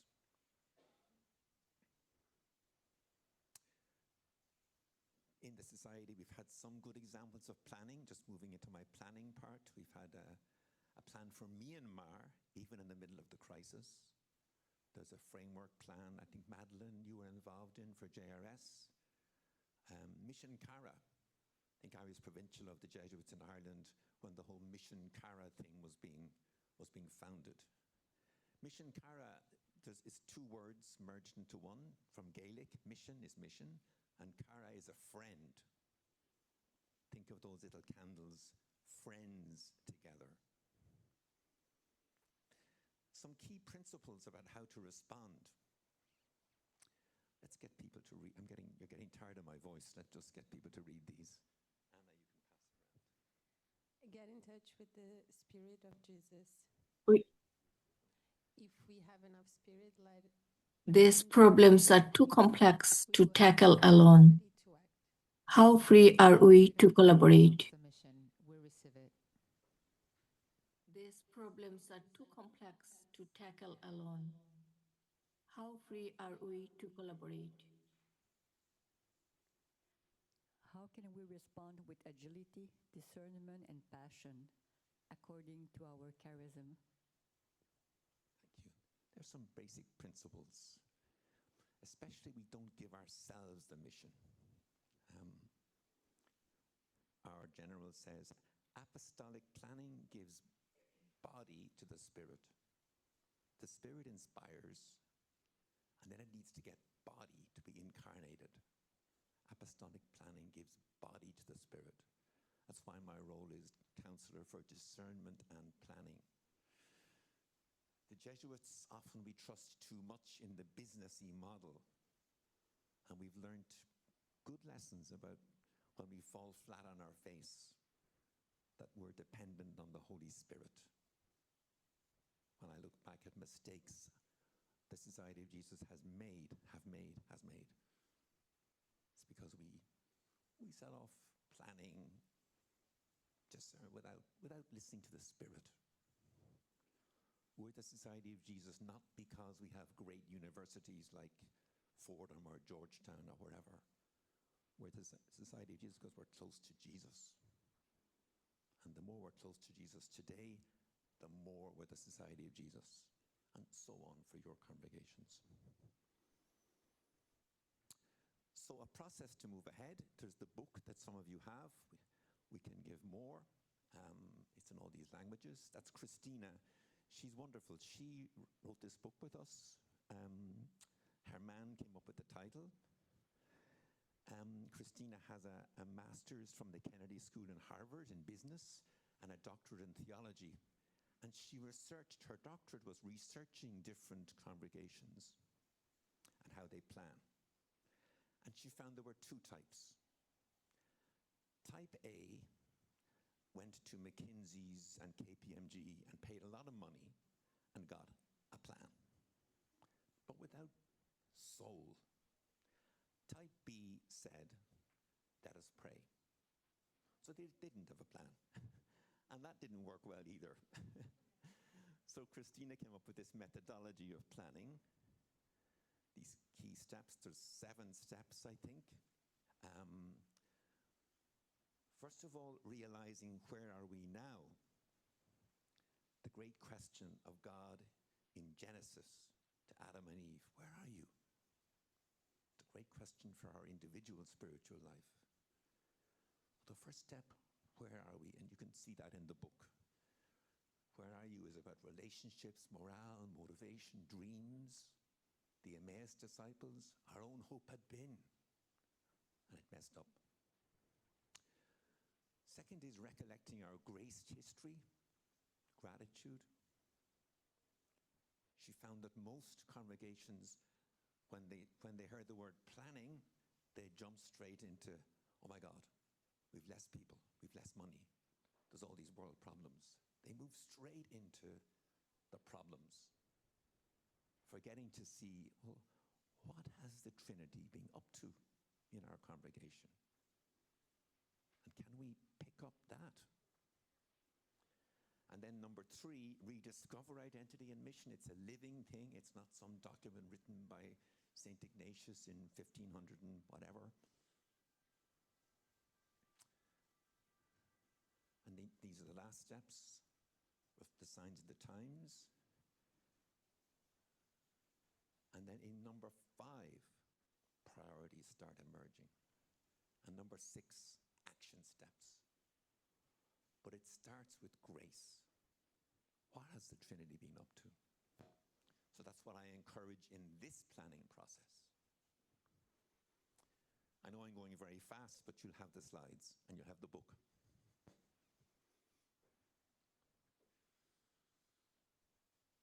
So building on the work done in December, and Arnaut summarized this. You had shared spaces for learning as one big desire. You had your offices collaborating together. You had revitalizing this relationship between donors, congregations, and other organizations, Catholic, etc. Like advocacy. There's a wonderful Jesuit I've met down in Congo, in Lubumbashi, where there was a terrible environmental disaster. And all the local people couldn't farm anymore because it was so polluted. So he got so angry about this. He mobilized all the people locally because they were fatalistic, saying, well, this happens, this is a European company, they have loads of power and money, what can we do? He mobilized them all at local level. Then he went to Brussels and Washington and got the Jesuits there to help him. And they put pressure on the company, who then had to put millions of dollars into reclaiming that land. So, advocacy. Can we identify those people with fire, with the shiny eyes? You know those people that you just meet, that just poof. And then the last one, improved visibility. Can we lobby? Can we speak in this passionate way about trafficking, child soldiers, South Sudan, Beirut, Iran? Last week in some masses, we were praying just for the Iranian people. We didn't have to make a political statement, but just think of those people whose houses have been destroyed. So there's the summary of them there. Again, you had it already, and I think you have it on the handout, is it? So, getting down, I've done my work. Now it's time for you guys to do your work. How are we on time? 12:15. I'll just take you through the work for the prayer, which is until lunch. And then after lunch, there'll be groups. So I see some of you taking photographs of the prayerful reflection, and Andrea is handing them out.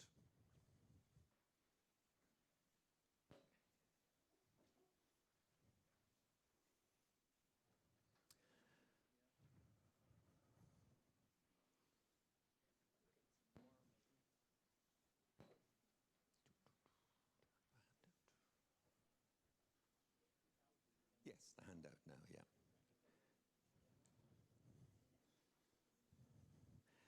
And you're going to get a little sheet to fill in. The idea of this is to keep you on track so that if you get distracted by thinking about what you're going to do for the weekend, we will keep you focused. You can see how my background as a teacher who used to have the Friday afternoon religion class.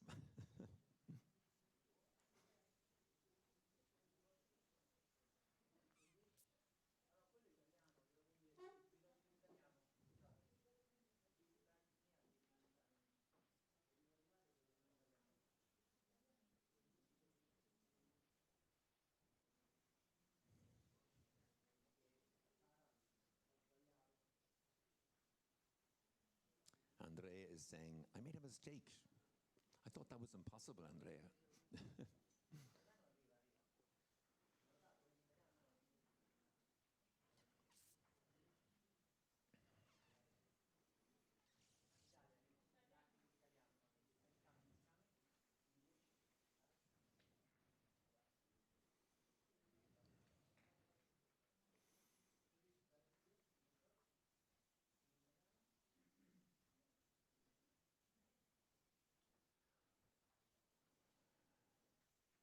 Everybody got a sheet?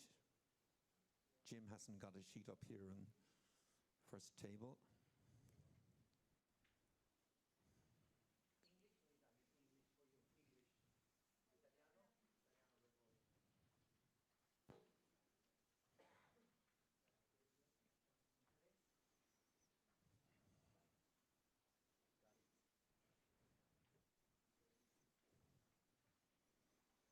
there's extra ones here, okay.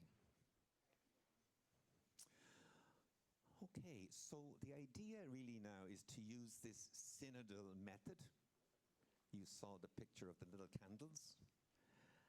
So the idea of the prayer is that you get in touch with the fire and with the light of the risen Jesus. That's why you're going to have about half an hour when I finish talking. So there are questions there, but if you want to write in the paper the Beatitudes, or maybe the road to Emmaus as a scriptural, foundation. Think of the Beatitudes, think of the Emmaus story, or think of the little candles. So just as a framing of these questions. So Madeline, will you read out the first question? For each area, can you suggest one concrete next step that could realistically happen in the next 6 months? So for example, let me give an example here.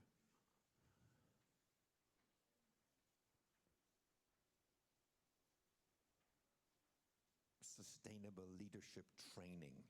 You might say, well, we need to bring somebody in to talk to us about that. In the Combonis or in the Jesuits or in the steering group. One concrete next step. For each area. So you pick each area, you say, oh, that's an area I'm struggling with. Maybe I don't find a next step. Arnaud, will you read the second question? Who would need to be involved to move it forward? Okay, so maybe it's, our congregation, we're trying to set up a mission office. Let's bring in Orietta, because she's done that, for example. So, and if it's an inter-congregational initiative, well, do I want to get into that next, or am I still at the step of trying to get collaboration within? So the answer to 3 could be no. We're not ready yet. And then lastly, is there one of those 4 areas that most speaks to you? Just, for me, for example, it was visibility. Because my background is communications and media and television, and I really believe in how advocacy can be helped. So that was my area. So any questions about the questions? Clear enough?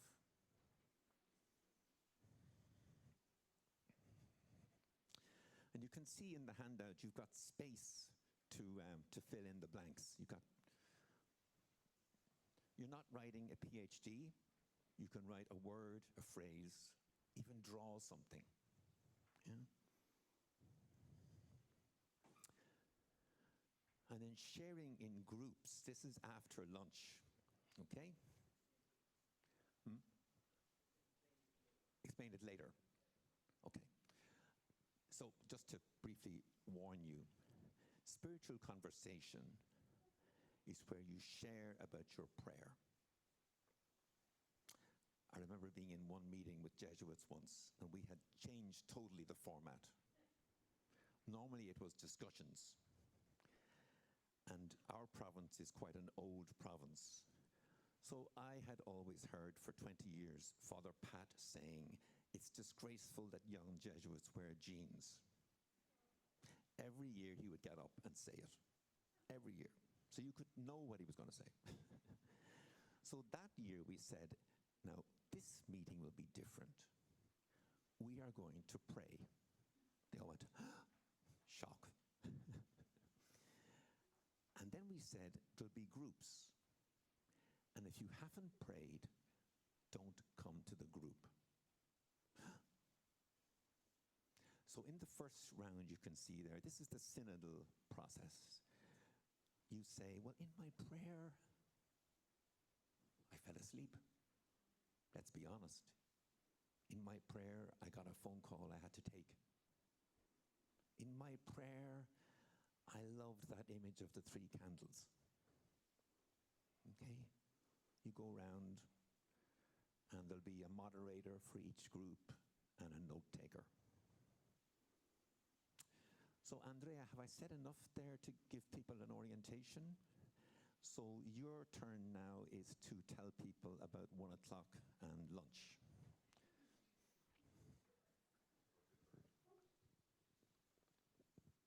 So just to wrap up, this is like an individual prayer time, meditation, reflection, journaling time for yourself between now and 1. And after, slowly, we can just move out and go to the lunch break at 1 o'clock. So, but just keep this time really for yourself to journal, to pray and reflect on the areas, and start a deep conversation with your own spirituality. Thank you.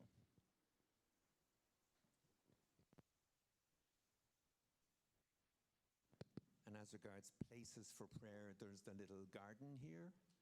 Maybe Gianluca can work miracles and we can play some nice music in the hall. But try and keep the silence and reflective space. Okay? Thank you very much. Buona preghiera.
Yeah, I think it's time for lunch. So for those who would like, I think lunch is ready.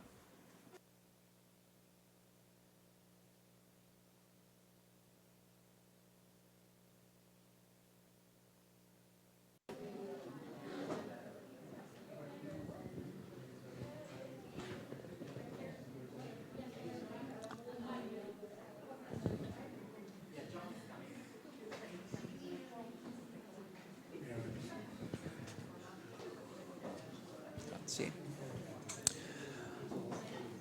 Okay, Gianluca, can we have the slide up again? Welcome back, everybody.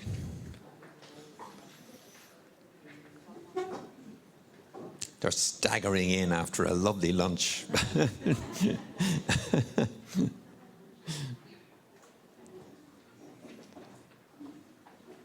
The desserts were lovely, eh? Oof, delicious. 0 calories.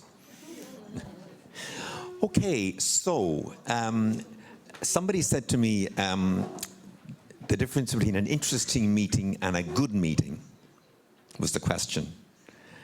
And his answer was, well, a good meeting is where you get a result and some decisions.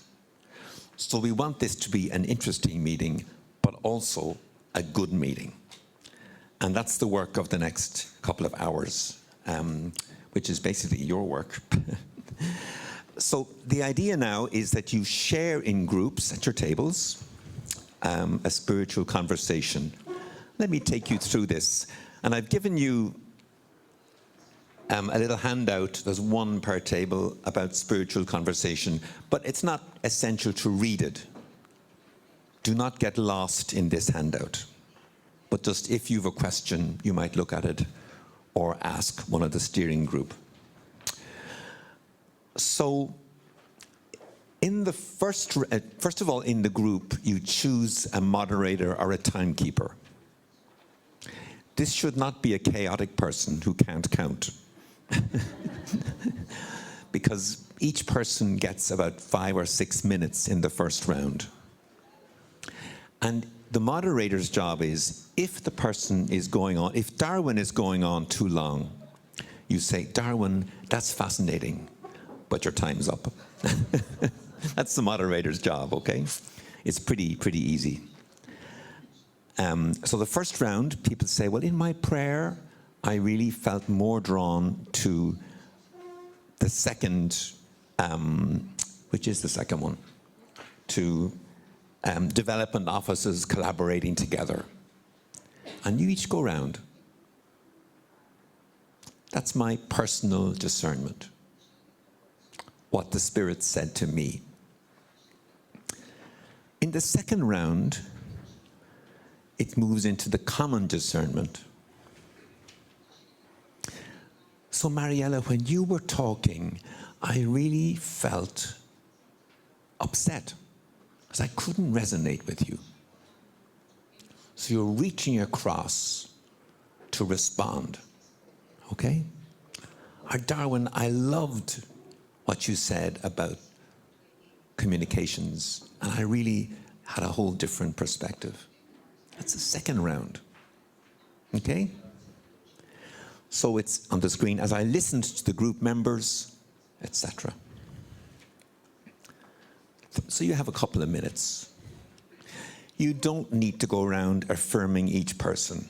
I love what you said, I love what you said, I love what you said. Incredibly boring. Third round is, it's a free discussion. Oh my God, where are we now? All 4 of us have different ideas. What will I say to John Dardis?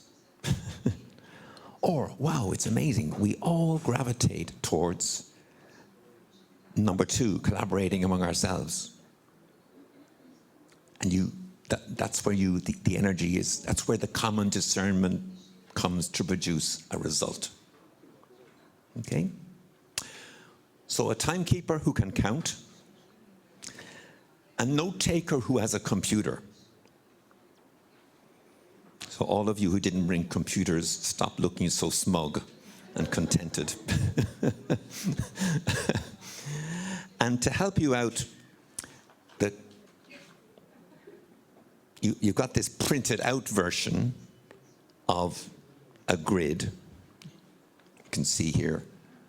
Have I got that? I think I have this on my presentation. Hold on a moment.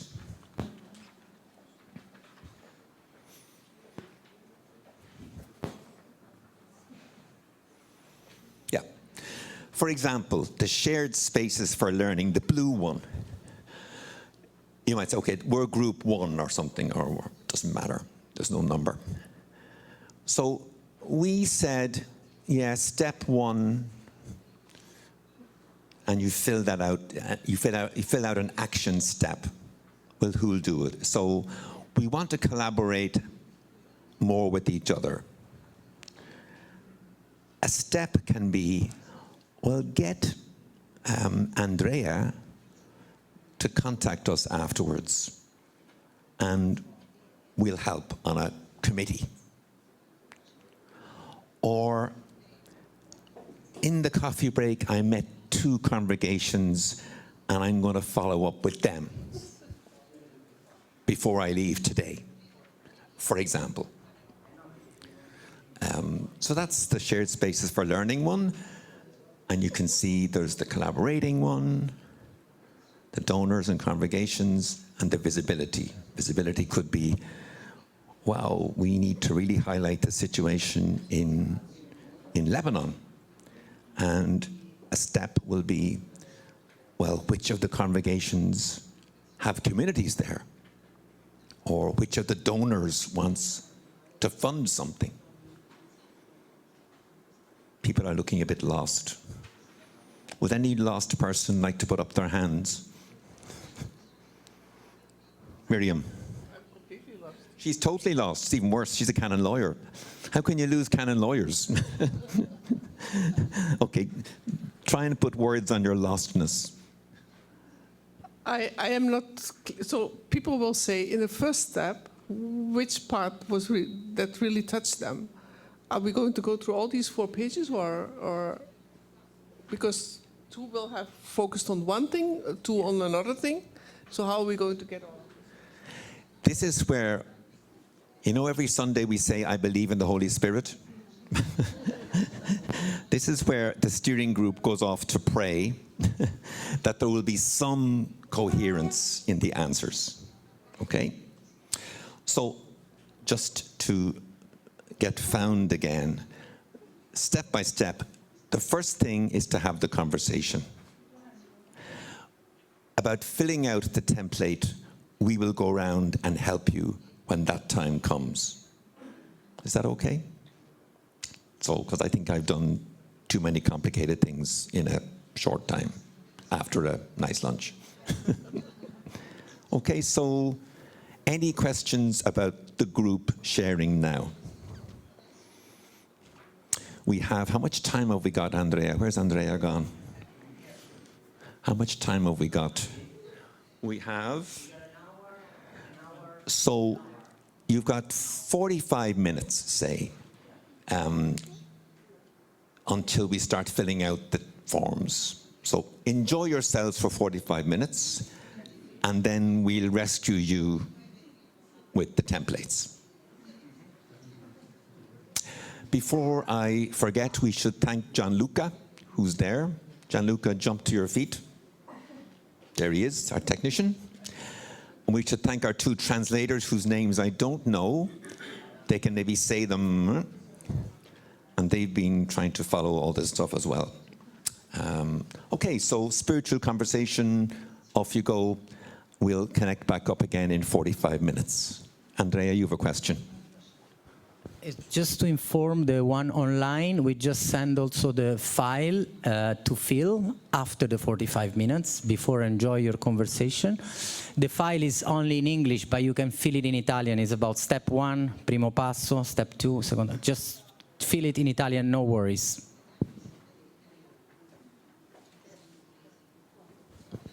Okay, thank you very much. Buona conversazione.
To a place so remote. So that's our situation in South Sudan now. To a place so remote. So that was our situation in South Sudan now. Oh, sister, sorry to hear that. And the political tensions are so high in South Sudan that it always then resolves into war. This happened with this. Because it's opposition country, and the political tensions are so high in South Sudan that it always then resolves into war. In a few moments. Yeah. Our sisters are not safe, yes. Anyhow, sorry As that your safe as you sisters can be had in to South experience Sudan. that. You never know. Yeah, but nobody, your sisters are safe. I said I'm not safe yet. Fiona, As safe as you can be in South Sudan. You never know. Remarks that we could Exactly. fast forward and have them now. Okay, I better mute myself. Bye-bye. Do this, but like to thank people or to do this or to all that stuff we could do now, could we? Anybody to thank? We should thank the steering committee. Steering committee, jump to your feet, ready to be thanked. Oh, they're dropping their chair. We already thanked the translators and Gianluca. Is that them? And Andrea is compiling the slideshow. What we'll do is we will show in a slideshow the work that you've done to honor that. But we won't read out all the words to you because we were afraid that you'd get very annoyed. We will show the slideshow with music and just contemplate. Respect the ideas. And as you're looking, write down, oh, that's a good idea. That strikes me. Note what you really find interesting and moving. Okay, so you will see the slideshow. It'll be about 10 slides.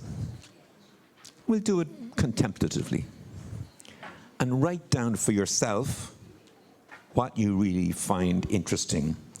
And that will be the substance of the final plenary sharing. Okay? So slides will be shown quietly. You write down quietly what strikes you. It could, of course, be your own brilliant idea. She's laughing at me. And then we'll share in the end. Okay? Before we start this, obviously, some of the slides are in Italian. Italians, does anybody in the Italian group not understand written English? Oh, okay, so a few of you don't. Okay, let me think what to do now then. I think we just have to do the best we can and ask pardon of the linguistic limitations. Okay, and maybe in the plenary discussion we can explain a bit. Or sit beside somebody who can do the translation for you. Okay, here we are. Are we ready with the music? The discoteca?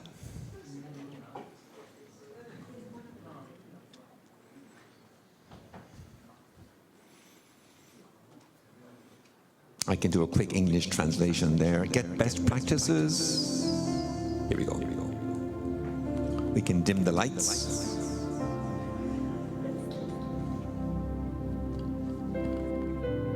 Work together in the local churches with different ecclesial actors.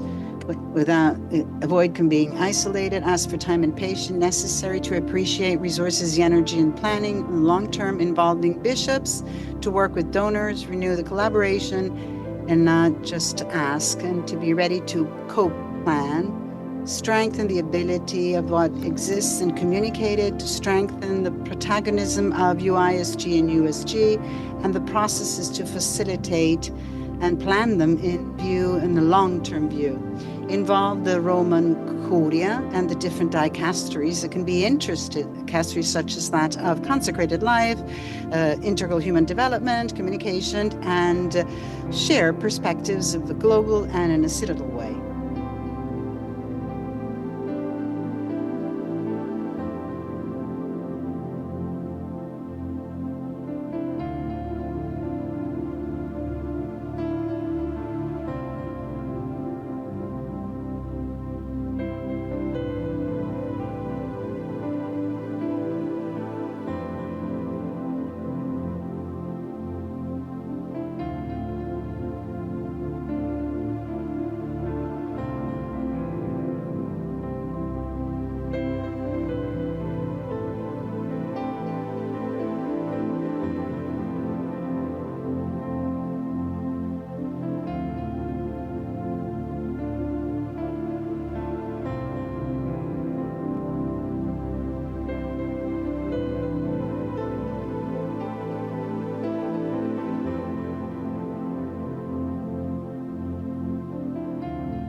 to plan specific formation moments for leadership, especially religious men and women and young people, also in an intercultural way. Step 2 involve those who have more experience, USMI, UISG, USG. Step 3, the congregations can contribute by sharing their own experience in the different geographical areas and their different pastoral activities.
Get to know one another through seminars, webinars, workshops that involve experts, some internal to the congregation and other training of religious on different issues that they know because of the specific local needs, both external in order to give a broader and new vision. Study the signs of the times in order to understand the needs.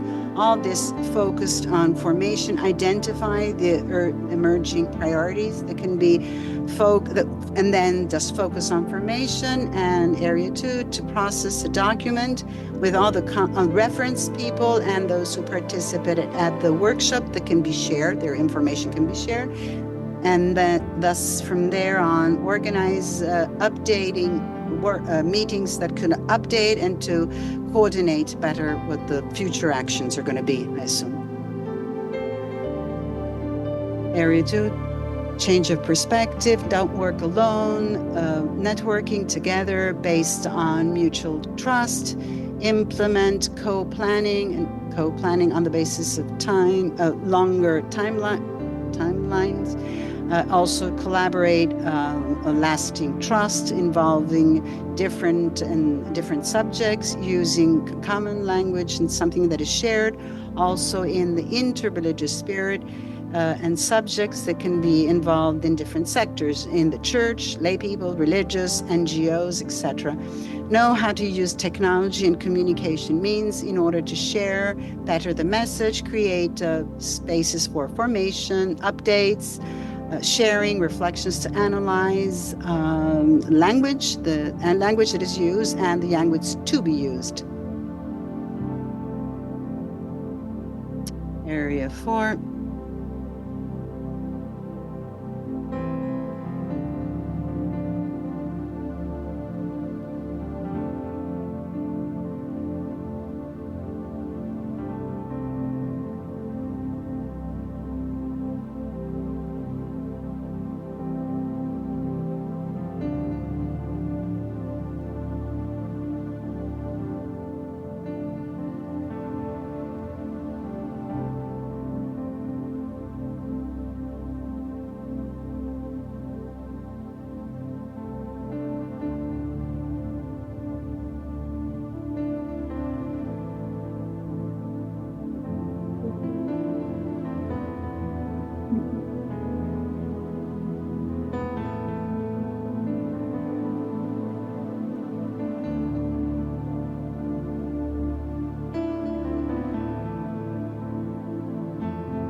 Okay, so give each other a round of applause for the typing and the writing, the talking.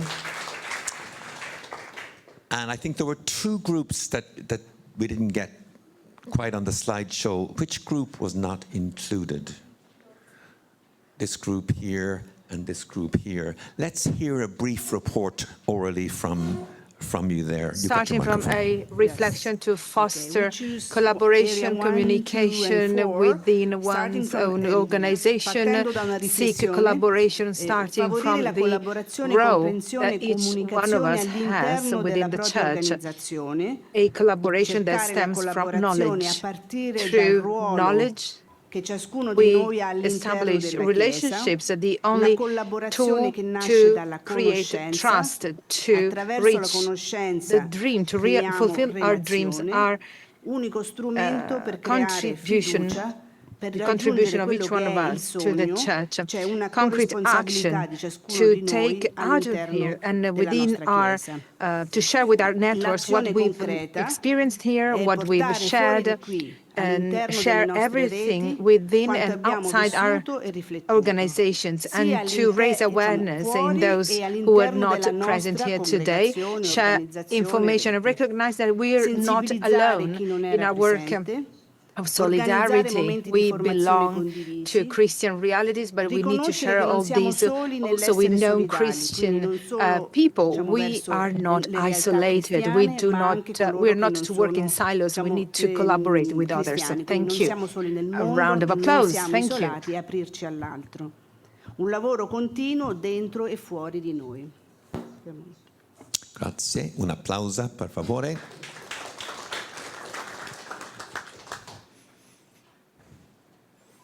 On behalf of our group, the two areas that we focused mostly on were area 2 and 3, networking and collaboration, both internal and external. 4 main suggestions. 1, a friendly conversation among those congregations willing to share their experiences about mission development offices and concretely how they function. For example, personnel, resources to pay them, etc.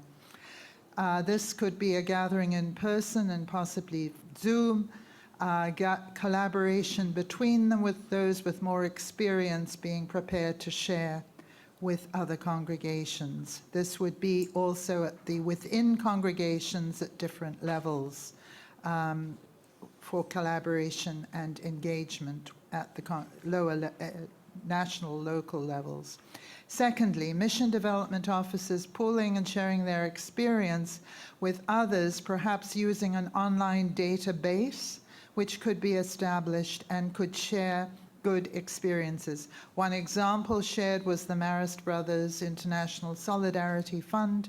World Children's Day celebrated the rights of the child, integrating our whole mission and the fundraising. Thirdly, discernment focus regarding congregational ministries in relation to the signs of the times following on the Synod, involving evaluation, identification of priority issues, information sharing. If we knew more about which institutes focus on which areas of ministry in light of new needs, it would be helpful. And maybe the role of the UISG Communications Office could be broadened to share success stories and good practices. Fourthly, UISG and USG, could they establish a team with mission development offices to assist smaller congregations and those who are just beginning to have an office in order to help meet their needs? Thank you. Okay, thank you.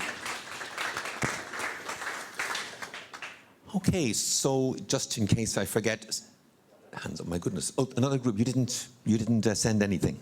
Okay.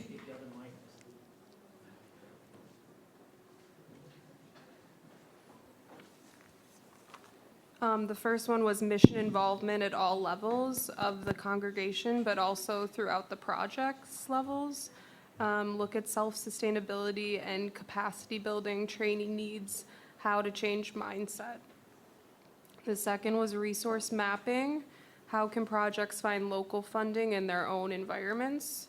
How can communities find resources, and beyond just funds, also can they donate their time? And thirdly, we looked at cross-collaboration to start with project mapping, see who's working in what areas, and explore ways to collaborate and share learning. Thank you. Is there one other group? We're done. Super. Okay, that little experiment with the slides and the music was to avoid feedback from 10 groups at the end of a long day, and everybody gets into a coma as you listen. So, have a look at your notes. What jumped out at you? Each one of you might have written down something that struck you. Many ideas. One mention of UISG, USG helping. But so far, could we get a little bit more concreteness, like maybe somebody volunteering to do something? But first of all, let's get the reactions. Just put your hand up and we'll take comments, suggestions, reactions, impressions as you saw the slides.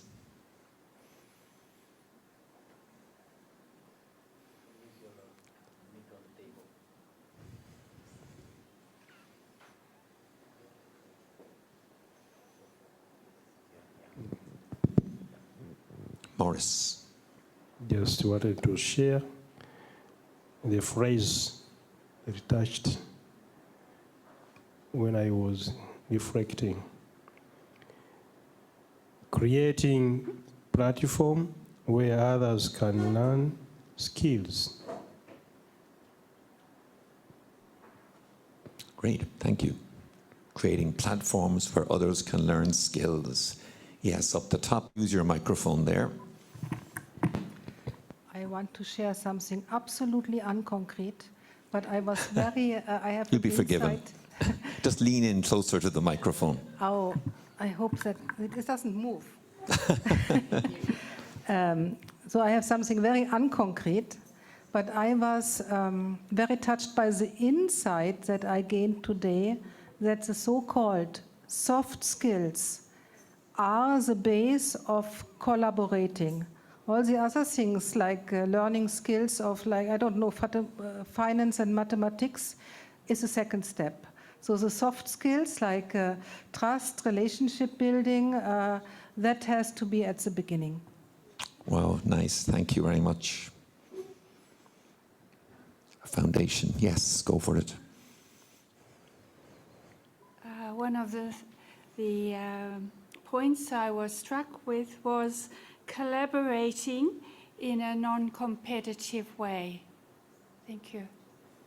Thank you.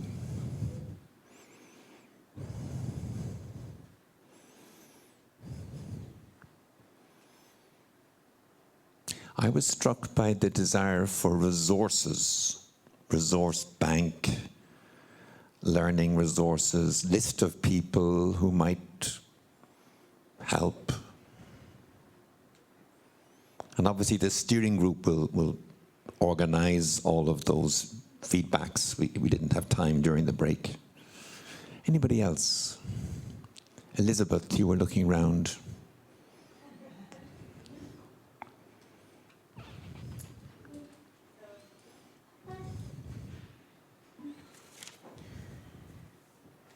I actually was very struck by how much interest I saw for collaboration outside of the congregations represented here. So I saw mention of Catholic agencies, civil society. Like, I'm wondering, what are the mechanisms for dialogue and learning in those kinds of spaces, because many are navigating similar challenges right now around organizational sustainability and effectiveness.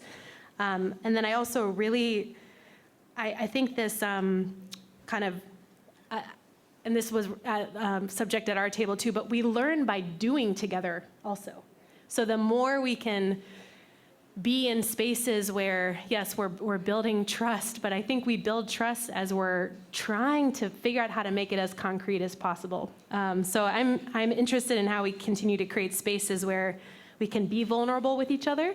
It's safe to be vulnerable, but we can also try to enact things together, because then that is what helps build that trust. Great, thank you very much. Jim. I was struck about, I think it was one or two groups mentioned about sharing of best practice. That could either be in offices or particular projects.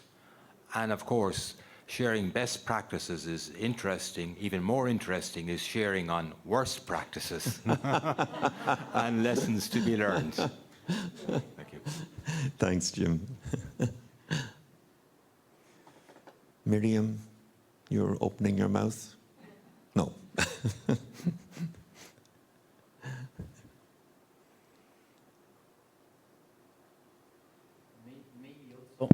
Maybe also, if you look at the slideshow, if there's any idea that you have seen that you think is implementable in a relatively short term, or some concrete step we can do, among the different ideas that you've been seeing a few minutes ago, you can just be honest, try to validate if any of this idea can be.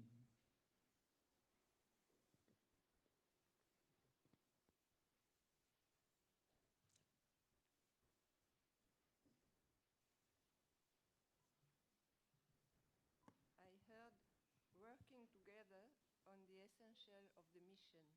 It was in link with the office. Working together on the essentials of the mission and building that up. Well, I watched the slides. I fear they're very general. Sometimes the easiest things are the more constructive, the ones that really help us building bridges. So maybe we could think of planning another gathering with another foundation, another congregation. As to me, I work with Caritas, so it will be great to bring all that has emerged today at other meetings in order to build processes, because we've heard about mapping databases. It is very hard to populate those databases. So, I think we need to start small. Maybe I'm thinking I'm going to call my neighbor here tomorrow and plan for a meeting to, strengthen our relationships. Thank you. So reinforcing relationships, soft skills, what we said earlier. Final couple of comments. Yes, Ton? Well, it struck me in the course of the reflections and discussions that I belong to partly to a donor agency, many of the donor agencies, Missio, Miserior, Mensa Metamisi, Mission Cara, they have the word mission in their name. So maybe the mission sustainability is also something that should be of key interest to them. Not just as donors outside of this discussion, but as part of this. So I propose that maybe an initial reflection can be initiated among these agencies. What is their long-term vision for mission? And how does that align with this initiative here of mission sustainability? Thanks, Tom. Okay, so I'm going to ask you a final question, which is, think for a moment, what are you going to do finishing this meeting? What are you going to do? It could be, I'm going to phone 3 people I met here. I'm going to contact SIDSE. I'm going to put the word mission back in my logo. I'm going to write to Andrea. I'm going to, what are you going to do? Each one of you. I'm going to phone Roxanne and annoy her into doing something. What are you going to do? Just make a quick note for yourself. This is to try and bring it down from the generalities to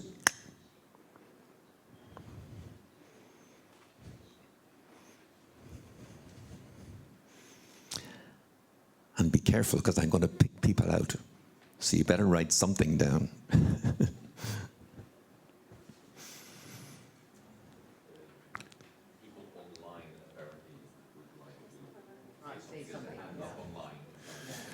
Okay, just give us a minute to finish the people here, give them their space to write something down for the next step. And let's take 2 online people in a moment. Okay, the online people. Gianluca, bring in the online people, or online person.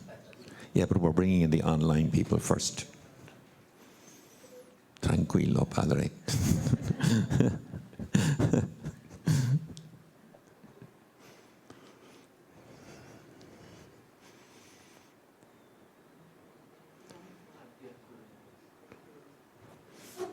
They've suddenly gone all shy online. No. Hello? I think Anne Stevens wants Gertrude, to talk. you're no, here. Anne Stevens. Anne Stevens' hand is up. Anne Stevens, this one. Thanks. Okay. My first thing that I'm going to do here is to find out, are we going to have any way of knowing who the attendees are at this meeting, contact details? I can't phone 3 of them. I don't know that. Okay, there's a plea for the list of names and emails shared. So if you don't want your emails shared, tell Andrea. If you don't want, this is all the privacy legislation. If you don't want your emails shared, tell Andrea. Thank you. I think this is also an issue of GDPR legislation in Italy. We can't really share emails, but we can share the list of, what congregations were here, infographics of participants will be shared. I think for emails, if it's a personal connection, we are here to build a network. Just we can ask me, we can make personal connection rather than sharing a list that become available online. It's a bit challenging because of the legislation, but we are here to promote connection. So we will do our best. If you want to connect with someone is in the room, we can exchange here, but also online.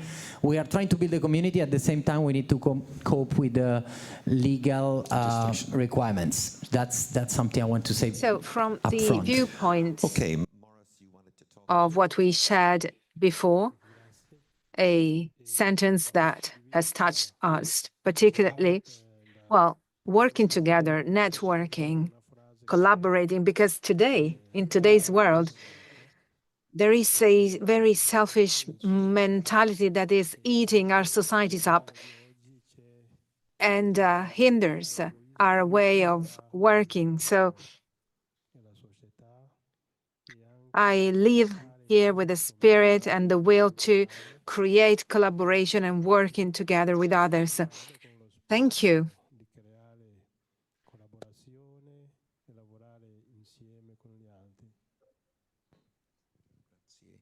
Okay, what are you going to do, each one of you, next week?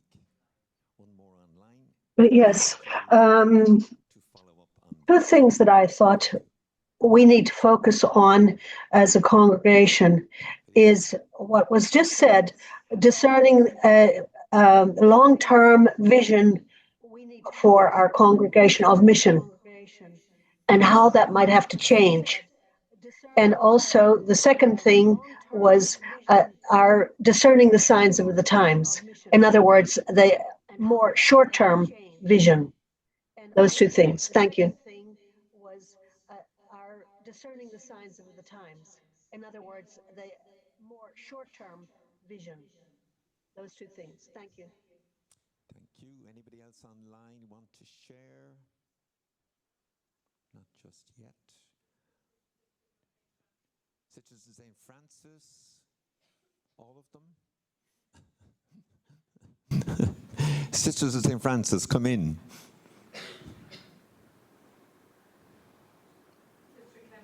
Sister Caventina?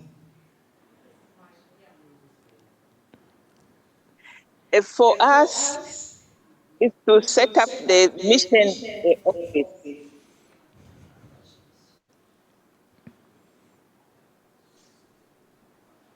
Okay, so shake up the mission office? Set up the mission office. Set up the mission office. Wow, very concrete. Wonderful. Any more practical steps people want to take? Set up a mission office. Contact somebody else. Get your social media organized. Give us some ideas, guys.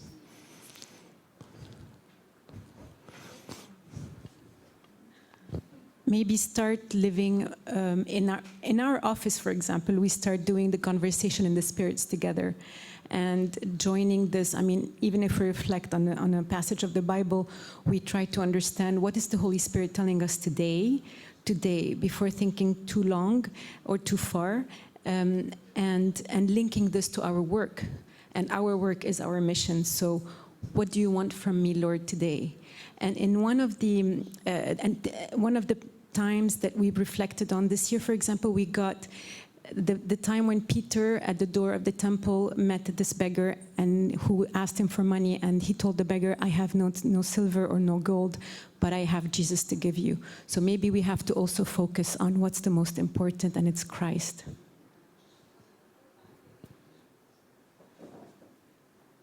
Concrete steps. What are you going to do tomorrow?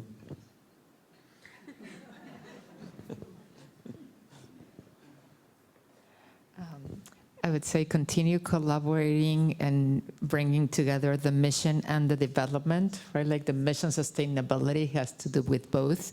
So to continue the efforts that we're doing in promoting that. Anna, it's so dangerous that I know your names. Mine was actually what you said, to contact 3 partners, especially that we work in the same areas and understand best practices. Definitely sharing of those who participated at these congregational workshops and donors can help us inside the dicastery to spread and to be able to say who is part of these processes with the local churches that share the same needs, and perhaps make these initiatives known more to bishops, and then to carry forward communication to spread these initiatives that are already in place. Ben.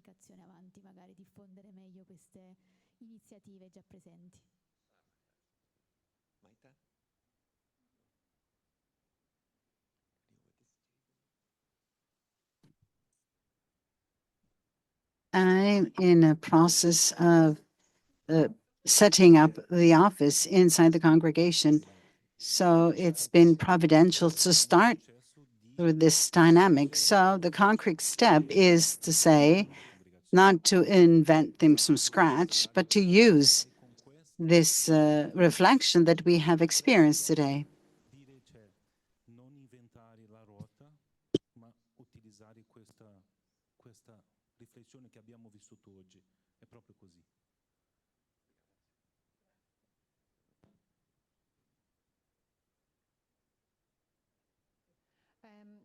Related to the previous couple of points, Andrea and I are going to share updates on this event at the Mission Cara AGM in June.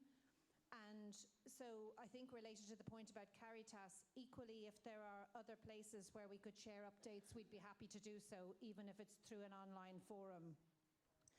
And additionally, Andrea shared the original report that was done that started this project, which was a survey of 100 missionary congregations. I think it's well worth revisiting and even sharing within our own organisations and networks to stimulate this thinking and a kind of reminder that we're really on this journey together. And the final point, I think, even though we can't share individual contact details, please do contact us, because we will introduce people to each other and broaden this conversation. Thanks. Super. And I run a series of webinars every month, updating formation, planning stuff. So if you want to be on the list for those webinars, Andrea has my email. Okay, I hand back to the steering group. Yeah, I think we are coming to an end, because also the USG staff has to, I think the time is finished for our meeting, but I think it's been, there's been an amazing energy, an amazing enthusiasm, great ideas. Obviously, we're gonna collect everything. You just had a, let's say, a disorganized light show, but lots of ideas are there. We try to systematize everything and give it back to the group. At the same time, I hope you know this momentum can continue. Let's keep ourselves in communication. Obviously, UISG has been leading on the communication, but in all communication there is my email address, so you can get in touch for any further input, suggestion you have on the process. So we really want this to become a collaborative thing. We have been already, as a steering committee, a big diverse group of religious, of lay, and I think it's been an amazing experience. Imagine if we collect all our wisdom and all our different scenarios, what we live in our congregations, in our institution. It's really powerful. I'd love to just announce we have another workshop here, probably towards the end of September, date to be finalized, and we will tackle in the next workshop also a different perspective on mission sustainability that go beyond the traditional channels, so also especially in the context of philanthropic crisis, geopolitical crisis, how important can be also to look at asset management, you know, zero blended finance, zero interest loans, other type of tools that can help mission sustainability. But we will gather all the finding of this workshop, and we will try to design the next one based on what emerging for this one. So I'll love to thank every one of you for your time, your dedication, your commitment. And again, I want to thank Roxanne and the USG team for being so great host. Thank you, Roxanne. I want to thank you all the donor agencies who spare your time to come and join us this conversation, because this conversation is not just for congregation, but we are on the same space as Catholic Church together. We should do things together. And again, big thank for my team, interpreters, technician, and everyone. I hope you had a good and productive day. Let's be in touch. Thank you.